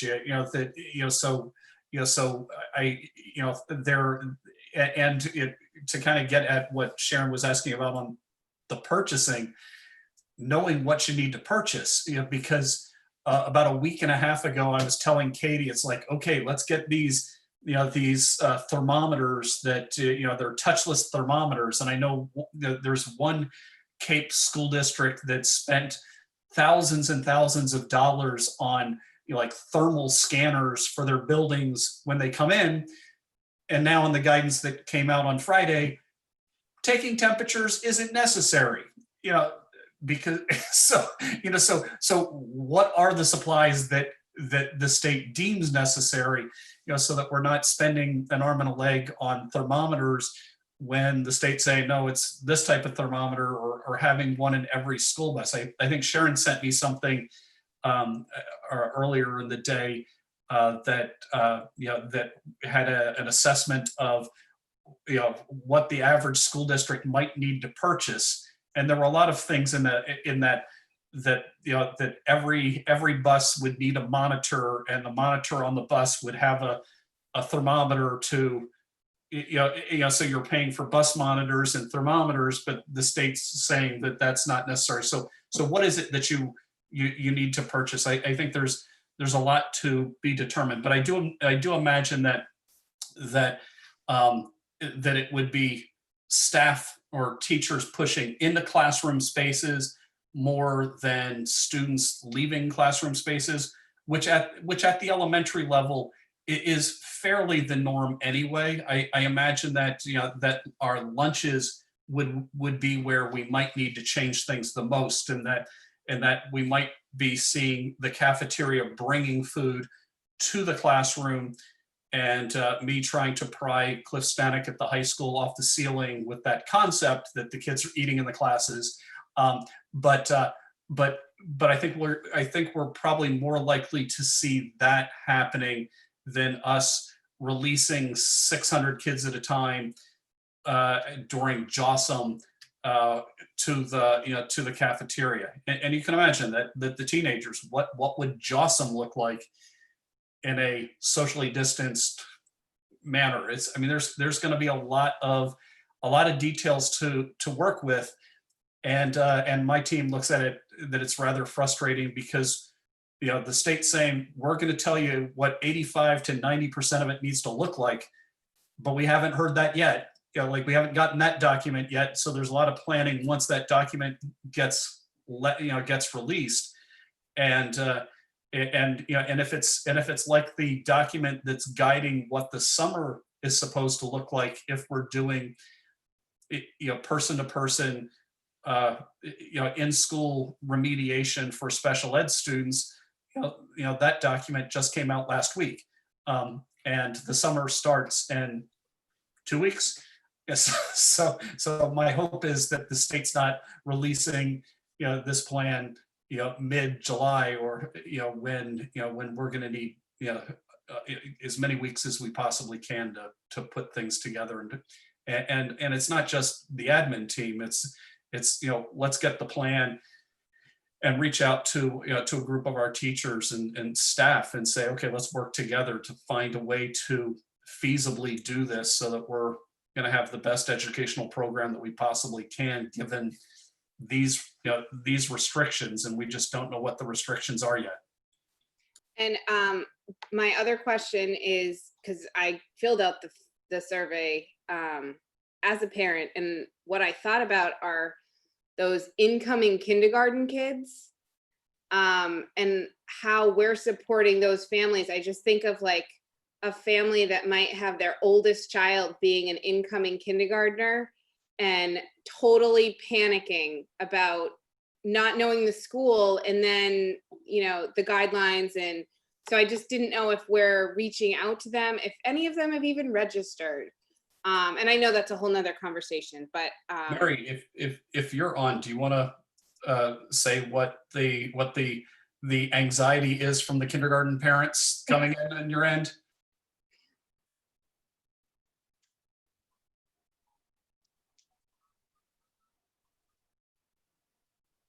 Hi, I'm Mary Oldak, Harwich Elementary School principal. I actually had an online virtual kindergarten orientation last night, and we had, I believe it was 43 people online, but many of those screens had couples, mommy and dad, and we saw many of our incoming kindergartners in the screen too. And so we did go over what we typically would do with our kindergarten orientation, which would be held in the springtime as the children were being brought in for screenings, and went over that information about what a typical day would look like. But of course, I knew everyone was going to be very much interested in hearing what school might look like when we came back in the fall. So I did share the information that Superintendent Carpenter did just go over in regard to the fact that the state is going to be mandating 85 to 95% of what school's going to look like to us in the fall, and that right now we're being told that masks will be mandatory. There is a caveat in that document, however, it says depending upon age. So I'm very curious what that means. Our public school children, the youngest would be our integrated preschool kids who come in at 2.9. So perhaps there's some flexibility with our younger children that we just don't know yet. So we did talk about the concept of possibly having to have one-way hallways to ensure the 6-foot distancing. But there was a number of questions that we fielded from the parents about the requirement for masks and whether or not they could use face shields. And I would say it definitely is the primary concern is the requirement that the kids wear masks. So that was our takeaway last night at the end, was that there's tremendous concern in the community about that. And I did receive some emails, follow-up emails today with further questions about that. So yes, I mean, there are lots of questions. It's very unique. We typically would have had, the parents already in the building, the kids in the building at least once. And we do currently at Harwich Elementary have a nice round 90 children registered for kindergarten. And so we're planning on 5 classrooms of 18 students. And I believe Chatham is the one classroom for kindergarten. So they're registered, almost everyone's paperwork is in. We get on that right away in February. So we had a head start on that paperwork well before the closure. Thanks, Mary. Yep. Thank you very much. Terry, you had your hand up. Thanks, Tina. Am I on Yes. audio? Yep. I should have asked this when we were seeing Scott's survey, and I forget which page, and I don't have it here, so my recollection may be off, but I was, and all that data is good stuff, and out of that you kind of build on just what temperament we're talking about. However, and I have no sample base. I have no kids going to school out of the house here. In my sampling of 2 grandkids, but I thought I saw item 2 and 3, if you combine them, there were some parents speaking on behalf of their kids that said they were doing schoolwork for between 2 and 6 hours, Scott, or 3 and 6 hours. I'd like to meet those kids because I got a couple of grandkids that one of them got like all A's in school, and I know where he's going after he's fishing, and more power to him. But I don't, and I really haven't even asked those two grandkids how many hours a day they are doing, and they've been faithful to it, but nothing like 3 to 6 hours of work beyond that 1 hour of content with a teacher. My impression, being totally separate of kids, is the less the better. The teachers were giving 1 hour of chatting with their groups, and the kids then had some follow-up time. But if it is, more power to them. I just a new insight for me to have that. So Yeah, I know my daughter is on the is putting in some was putting in some tremendous amounts of time up until probably the last week, and I think she, as I was driving her today in my truck, she was sharing that she's ready for all of this to be over, and she was reminding me that Nauset's last day of having to do distance learning is tomorrow, and that Nauset, then you have a week where you get to make up stuff, and that's how they're so she's like we need to be done, Dad. I do think a lot of our students, as the weather has gotten better and better out there, they're kind of getting closer and closer to the point where they're just kind of stick a fork in them, they're done. Yep. Nancy. Scott, I'm not really sure how to ask what I'm going to ask, so I'm going to ramble a little bit to see if maybe you can pull out a question.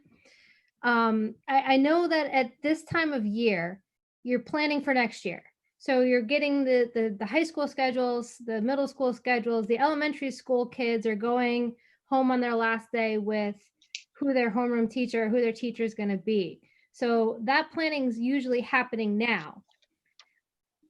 And we don't know what the fall is going to look like. So are you are you like dual planning? Are you planning on a kind of a potential classroom situation as well as a doomsday where they're going to stay, well, in some people's doomsday, the kids are going to stay home and do online learning? I mean, I know that everything is just constantly changing and the information that's coming out. And I know that we're still going to get some more guidance from the state. And one would assume, based on the vast different districts around the state, the governor's not going to come in and say, all right, every school has to open and you have to have this stuff in place. So they're going to, I would assume, give some flexibility to say, all right, if you want to open, this is what it's going to look like, or you can choose to do something else. And I guess this is where I'm not sure how to ask my question, or if there's even a question to possibly, or if you can't even answer it, is can you like create a arbitrary deadline in your head where you're going to say, all right, if we don't know what's happening or what's going to be required in our classrooms, and if we're going to be able to accomplish it by August 5th, then we're going to continue on with distance learning and put all of our efforts into that? Or am I making any sort of sense that you can pull out? Yeah, I think I think what we're seeing from the state is that there is going to be a blended approach that Massachusetts is going to be advocating for, and I think the only thing that is going to possibly derail a blended approach is if we see spikes of COVID-19 happening across the country. And my anxiety as I was walking into the business office today is, they were pointing out, well, did you notice in the news, there's 21 states are seeing spikes as we're relaxing social distancing. So my worry is that, that we're we're seeing the state foreshadowing we're going to be opening up things, and we're going to have at worst a blended approach. But I think we have to have in the back of our mind, what if we have a fall spike and that the state says you need to close down. If we look overseas, the schools, I believe it was the schools in Seoul, opened for a whopping total of 1 day. They saw data that they didn't like in terms of increases and closed. The following day again. So I think we have to be prepared for that. I do think that if things are heading to a blended approach, and this is what I told our admin team, I really think that we need to be bold in our thinking. And I personally think that history is going to look back on our educational system and say, who was able to go and get particularly the younger kids back in schools so that we can go and get parents back at work. And I think that's where I think we need to have some bold thinking. The challenge is, and this is my my biggest source of anxiety, is how much money do we have to run our schools next year? Do I have those 13.5 FTEs that we can assign and help get our elementary kids back in schools, or do we not have them? So it's like I need a number from our towns on what they can afford for next year for the schools. I need to know what Chapter 70 is going to look like, because I can't do a middle school schedule and I can't do a high school schedule until I know how many teachers I have. And at the moment, that is the most maddening piece of all of this is, what number are we running off of for our staffing? Because then we can start to piece it all together. But I do think it's going to take our admin team sitting down with our teachers and staff and brainstorming how can we be bold, because I think Monomoy was really bold coming out for how we manage distance learning, 1.0 and 2.0, and now it might be blended learning. What's that going to look like, and what's the right thing to do for our towns? And I think if we can't get the elementary kids in classrooms, there's a large number of my staff that I'm not going to be able to get teaching the kids, because they've got kids that they need to take care of. So it all kind of is intertwined.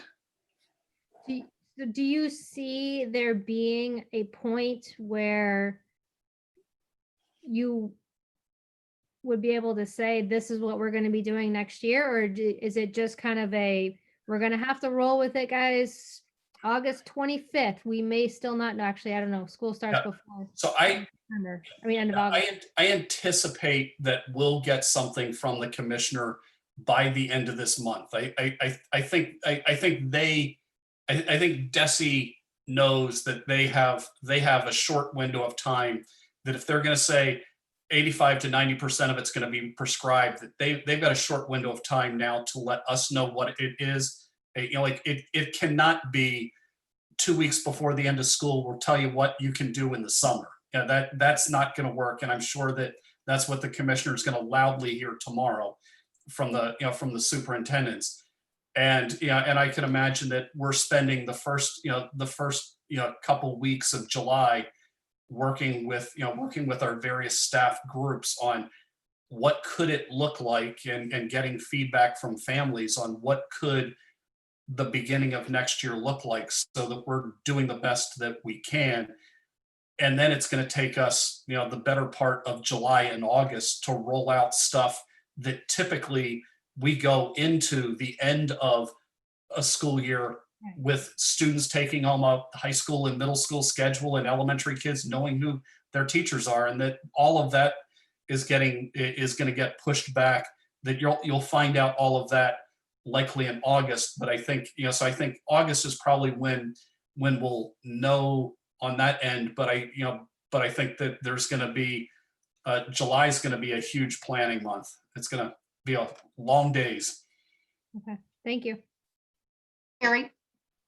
Let me add a thought as you were talking, Scott. I agree with you that in addition to all of that, at some point, there's got to be some time and space to either create another memorandum of understanding or a unit A, B, C negotiating sessions far quicker than August 10th or 15th, because the familiar words of changing of working conditions, et cetera, et cetera. So somehow a high level of understanding and agreement needs to be brought forward. Prior to that, we've got to get an understanding amongst ourselves, meaning you, the leadership team, and the plan A or in the plan B, in order to bring in the next group to say, you're going to launch this and here's what it looks like to us. What do you think? Thank you, Terry. Anybody else?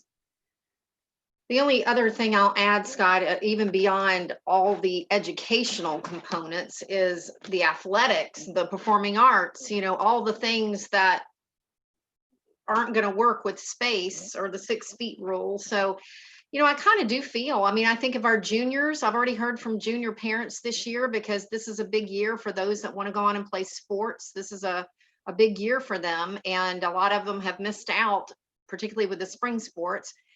Might be the same going into the fall with some of the seniors or juniors there too. So it's unfortunate. And I think of our kids, the performing arts, there are some virtual things that can be done in the arts world, but I don't know, maybe that if we do get to that point, we may have to start thinking and from an innovative approach, what we can do with our arts program. The other thing, as Principal Oldak was talking, I was reflecting back about my own son. I don't know that he would have worn a mask. He had sensory processing disorder. And I know that whole sensory from having the mask on the face would have been a big issue. So yeah, there's so many layers to this, so many layers.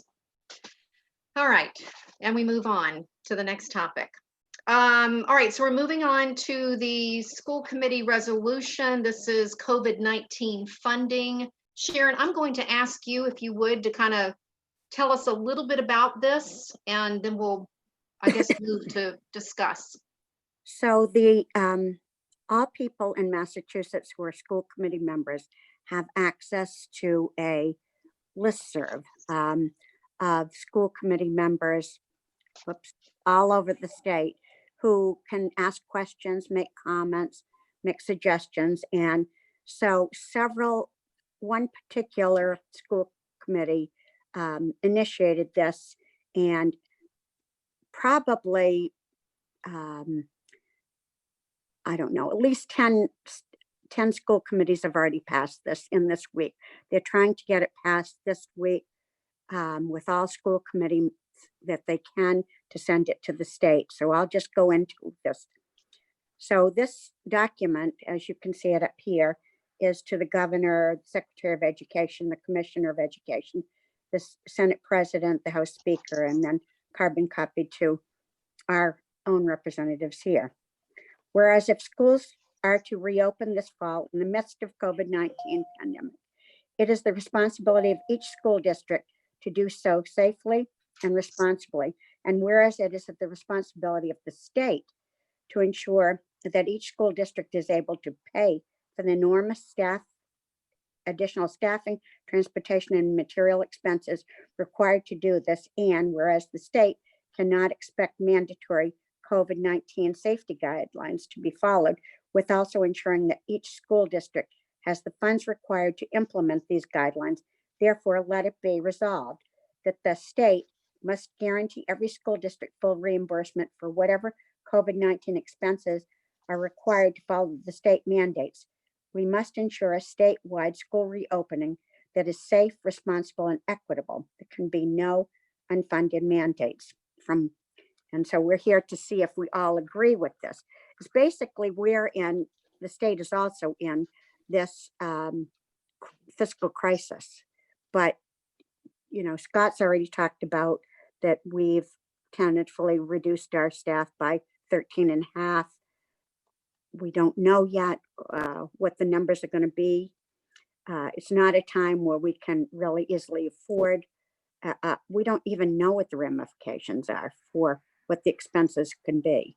So anyway, we have nothing to lose by doing this and anything to gain. So I'd like Any to make comments, questions? Oh yeah, go ahead. Yes, Joe? I'm glad this is here. I appreciate it, and I think we should support it.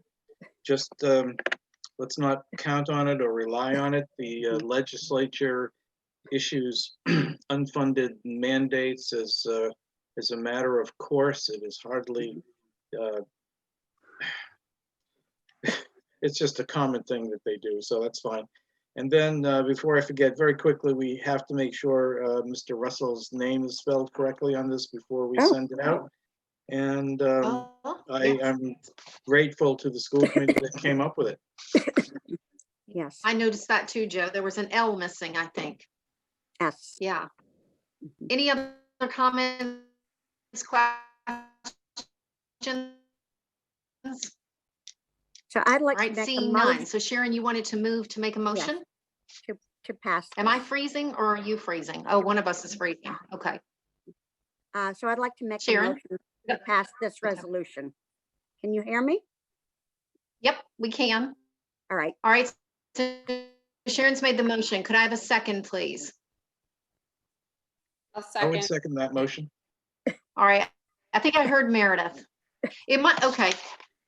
It looks like my internet is unstable, so I think I'm the one that's slow here. All right, so Sharon made the motion, Meredith made the second. Okay, am I freezing? Yeah, you are. If you have All your right. cell phone near you, turn it off. Oh, thank you. That's a good tip. I'll toss it across the room. Or turn off the Wi-Fi. Okay, thank you, Leah. Okay, thank you. That's a good tip. Good tip. All right, so where we were, Sharon made the motion, Meredith seconded, so we're going to do a roll call. Any discussion before we move into that vote? All right, so we're going to do a roll call. Terry? Aye. Joe? Yes. And Nancy? Sharon? Aye. Joanne? Yes. Meredith? Hi.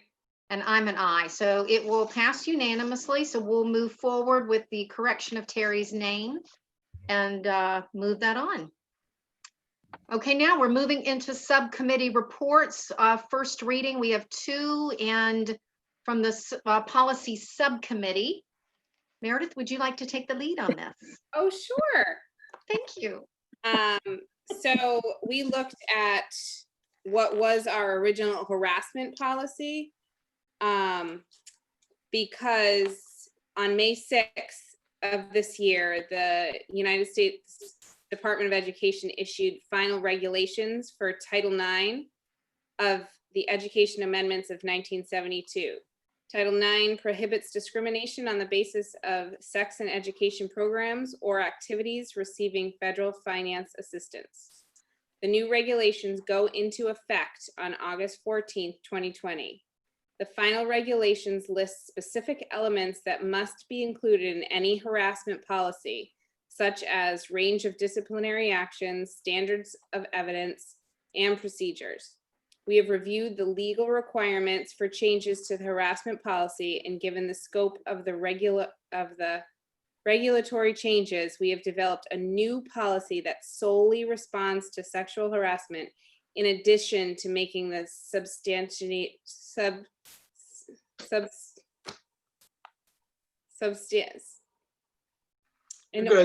making the changes. We got it.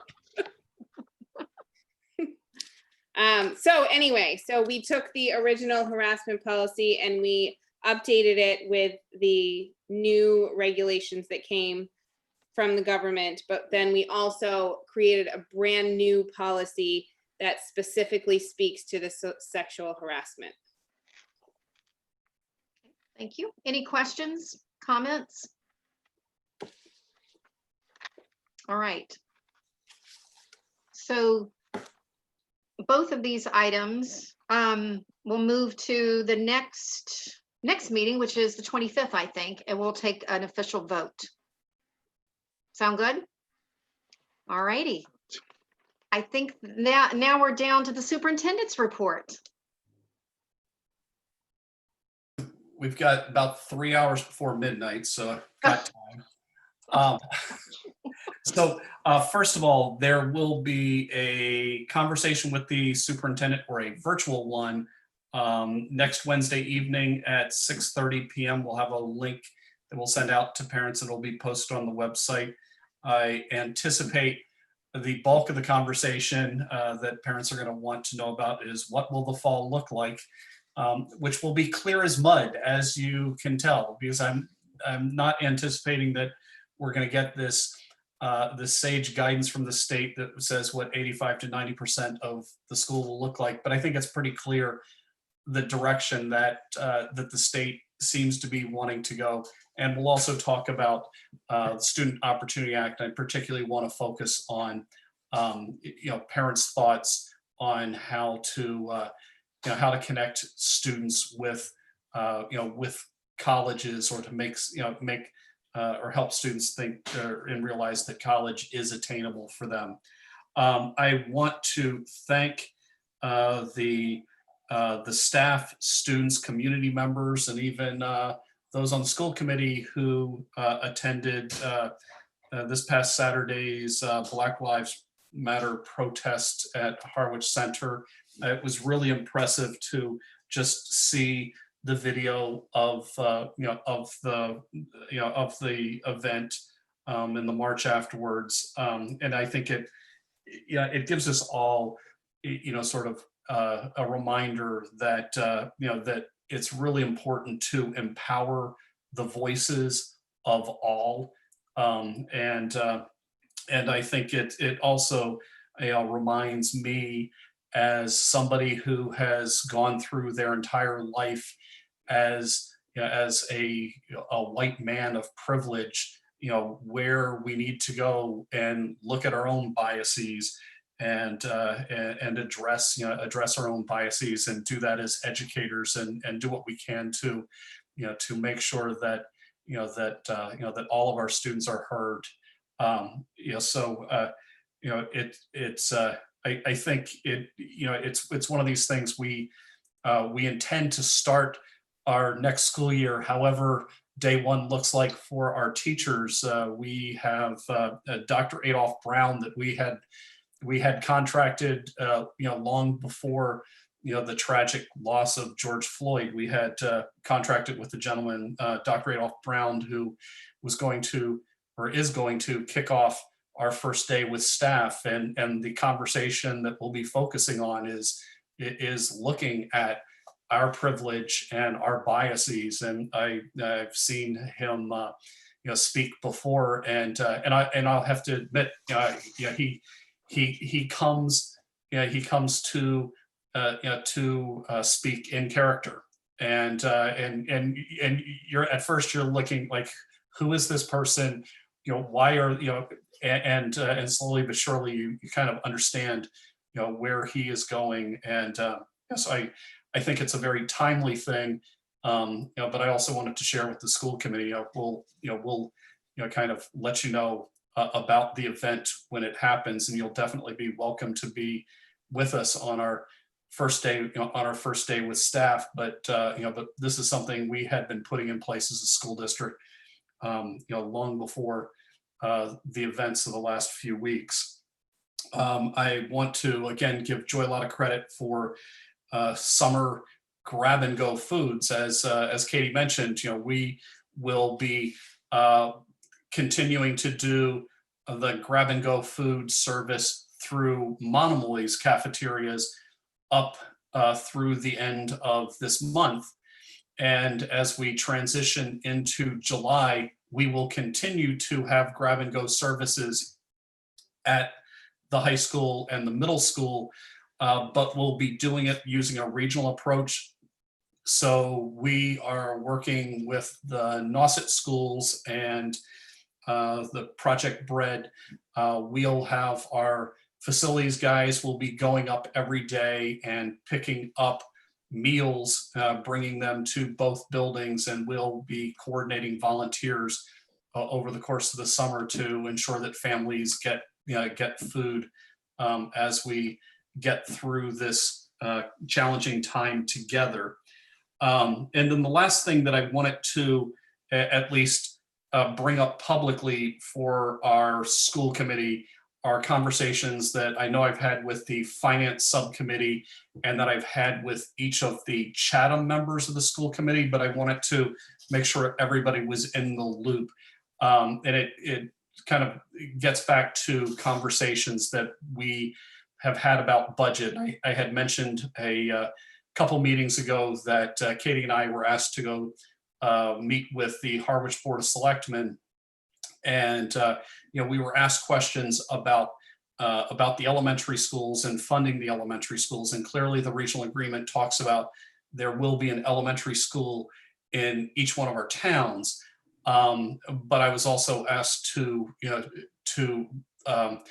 just look at the funding of our elementary schools, and I wanted to. I'll just project this to the group, but it's a little document that I created to answer the questions that were being asked of me by Harwich, and we are that I believe the Harwich town manager has reached out to the Chatham town manager to facilitate a meeting with, I think, at least one Harwich select person and one Chatham select person, and I think they would like to have a Harwich school committee member and a Chatham school committee member be part of this conversation on should we look at our regional agreement as it comes to elementary school funding. So to project this, share screen.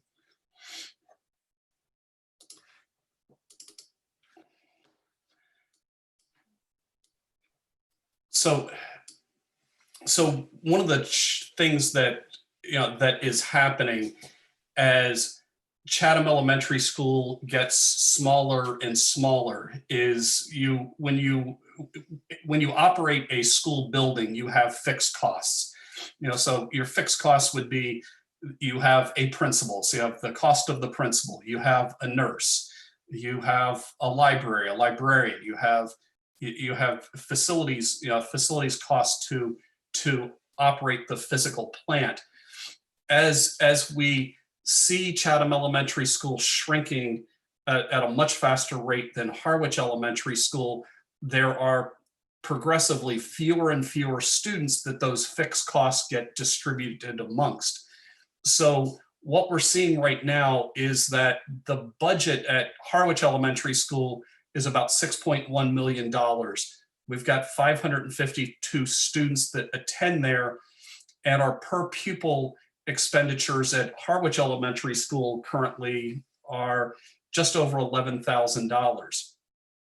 At Chatham Elementary School, the budget to operate Chatham Elementary School is about $2.8 million with 204 students there. And that creates a per pupil expenditure of just over $14,000.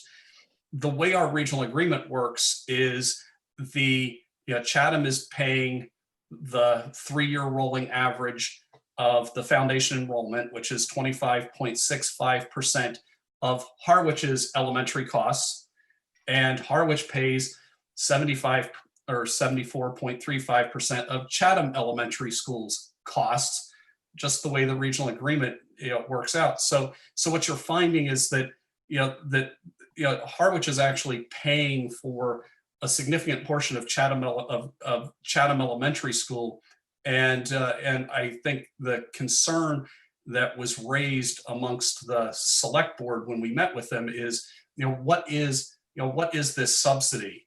And so I was working with Katie on how can we go and look at this and put a number to this, because it's because we do the budgets that you each get. You can look at a budget, look at how much does it cost to run each elementary school.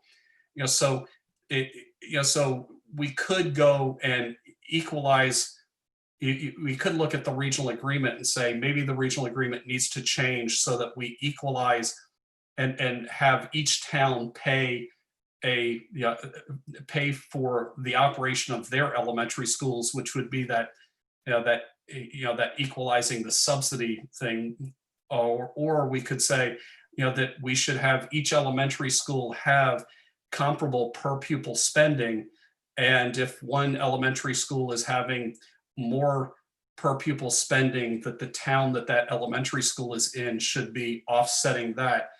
So in either way, there's over $500,000 that I think the Harwich Select Board were indicating that they're concerned about this and wanted to initiate a conversation in Chatham. So I just wanted to at least have the conversation, or at least let this group know that I have been following up on the conversation that we initially had with the Harwich Selectmen, and I believe that the email has been sent to the Chatham Town Manager, who will be reaching out to her select board to put a meeting together sometime next week to sort of talk about what I kind of look at is sort of a growing inequity in how the regional agreement plays out as it pertains to the elementary schools only. Thank you very much. Oh, are you back? You Yeah, were going no, on. so I'll stop there. Okay. Any comments, questions for Dr. Carpenter? It looks like we're okay. The only comment I'll make before you continue is I really appreciated your email to the school community last Tuesday. The subject line was equity in our schools. I thought it was well written, well received. I know I sent you a personal note, but I just wanted to say it publicly. I really, really appreciated it. So thank you. Anything else? Scott, are you done? That's it for me. Okay, all righty. So we are, let's see, we are down at the end. Following my agenda, I just want to share that the presentation of the warrants, everybody knows that Joanne has been signing everything on our behalf, given the situation. Katie, I don't know if you want to say anything. I know you notified us all about needing a signature. I think, did everybody get that note? So we just need to let Katie know when we're coming by so she can get that squared away. All right. And we're coming down to the end here. We're going to have our second public comment. Anybody from the audience would like to? Yes, Charles, welcome back. Didn't hear right all along, heard every word. Well, your video, welcome back. Thank you. Charles Gruska, 6 T-Berry Ave, Harwich. Three things. One is on superintendent's evaluation from the perspective of an individual citizen, taxpayer, grandparent. I thought the evaluation of the school committee was spot on. Every one of the members' inputs, I could find nothing that I was in any strong disagreement with, anything that was said by any member of the committee in their evaluation. Knowing the superintendent's goals, having studied them, realizing that many of them were sidetracked by COVID, there became a new, most significant goal this year, which was dealing with distance learning and carrying education on under COVID. So the superintendent presented a new major goal at a school committee meeting prior to the shutdown, and that was, he said he was committed to a 180-day school year for our students. That the taxpayers had paid for 180 days of school and were expecting it. And my observation is that that promise was delivered upon. I feel that my grandchildren, 2 grandchildren in the Monomoy district, got a full year of education. Terry, they were more in terms of time on task through the day, more in line with the majority of the input in the survey. And I really appreciate that survey being done. My 2 grandchildren in another school district, good school district, were done, according to the reports from their parents, they were finished with school at 9 o'clock every morning. That my granddaughter that had an elementary student saw her teacher twice for 20 minutes each over the course of the school week. was the amount of teacher contact time virtually. In the meantime, their mom teaches in a virtual high school and still had 6 hours of teaching to carry out from home while the children were done with their schoolwork. The husband runs a business that operates 14 school systems business management operations. Katie Isernio's work times 14. So it was quite challenging. So I commend the superintendent and as a taxpayer, thank him for delivering 180 days. And as Dr. Carpenter said, it's all to the credit of the entire team. The leadership team, the principals, the teachers, the support staff, the cafeteria staff, etc. But the leadership comes from the top and the leadership drives the school district. So my perspective as an individual there. There's another major goal that is going to take place post the evaluation of the superintendent, and that's delivering as educationally sound a budget for the school year for next year as possible. One of the, and it's particularly a challenge when you don't even have state figures that you can deal with. And July 1st, you're going to start spending your money in a budget without even knowing where that's at. There was one of the things that was really great in the distance learning is the amount of communication that came from the schools to the parents, the amount of input solicited from parents back to the school. And I would hope that that same amount of communication and effort goes into the budget process, educating the parents and educating the community at large in terms of the school budget status. My experience is there's a potential here for a significant budget decrease as a potential right now. My experience is that usually what happens is school opens in September and parents come back and say, why don't we have this program? Why do we have this situation? The question I would ask is, were you at town meeting? The answer was no. People didn't know what was happening till school opened. I hope that the entire committee and district leadership team is strong in educating the parent community and the community at large, specifically how will the budget impact individual schools, so that a parent of a Chatham Elementary student will know exactly how is the budget that's going to be presented at town meeting in Harwich, because that's the key one. How is that going to affect my student? And so that input. And my third input, it takes me to the area of orientation for new students, thinking about the discussion with Ms. Oldak about kindergarten orientation. I know the step-up days are taking place virtually. I know that there a good deal of anxiety for students making a transition centers over never having physically experienced the building and the space that they're going to go into. That's an issue for a 7th grader that I know making the transition to 8th grade. That's an issue I'm sure is there for incoming kindergarten, for incoming 5th grade to the middle school, incoming 8th grade to the high school, and transfer in students coming from another district. And that was always the purpose of orientations to the building before school opened, where children would have an opportunity to physically experience. I know the 7th grader that I'm concerned about it says, well, I virtually had step-up day, but that doesn't do me any good because I've never been in the building. I'm still not going to know where to go, what it's going to look like, what it's going to feel like. So I ask consideration, if in any way possible, that either using social distancing, that these orientation visits to the building be made possible for all students, or that at least the requests of parents whose children are experiencing any anxiety about making the transition to a new building somehow may have that request honored, that that child might be able to see the building prior to opening day, assuming that they're going to be in a building on opening day. I would very much appreciate some thoughtfulness given to that. And thank you very much. I appreciate your listening to my input.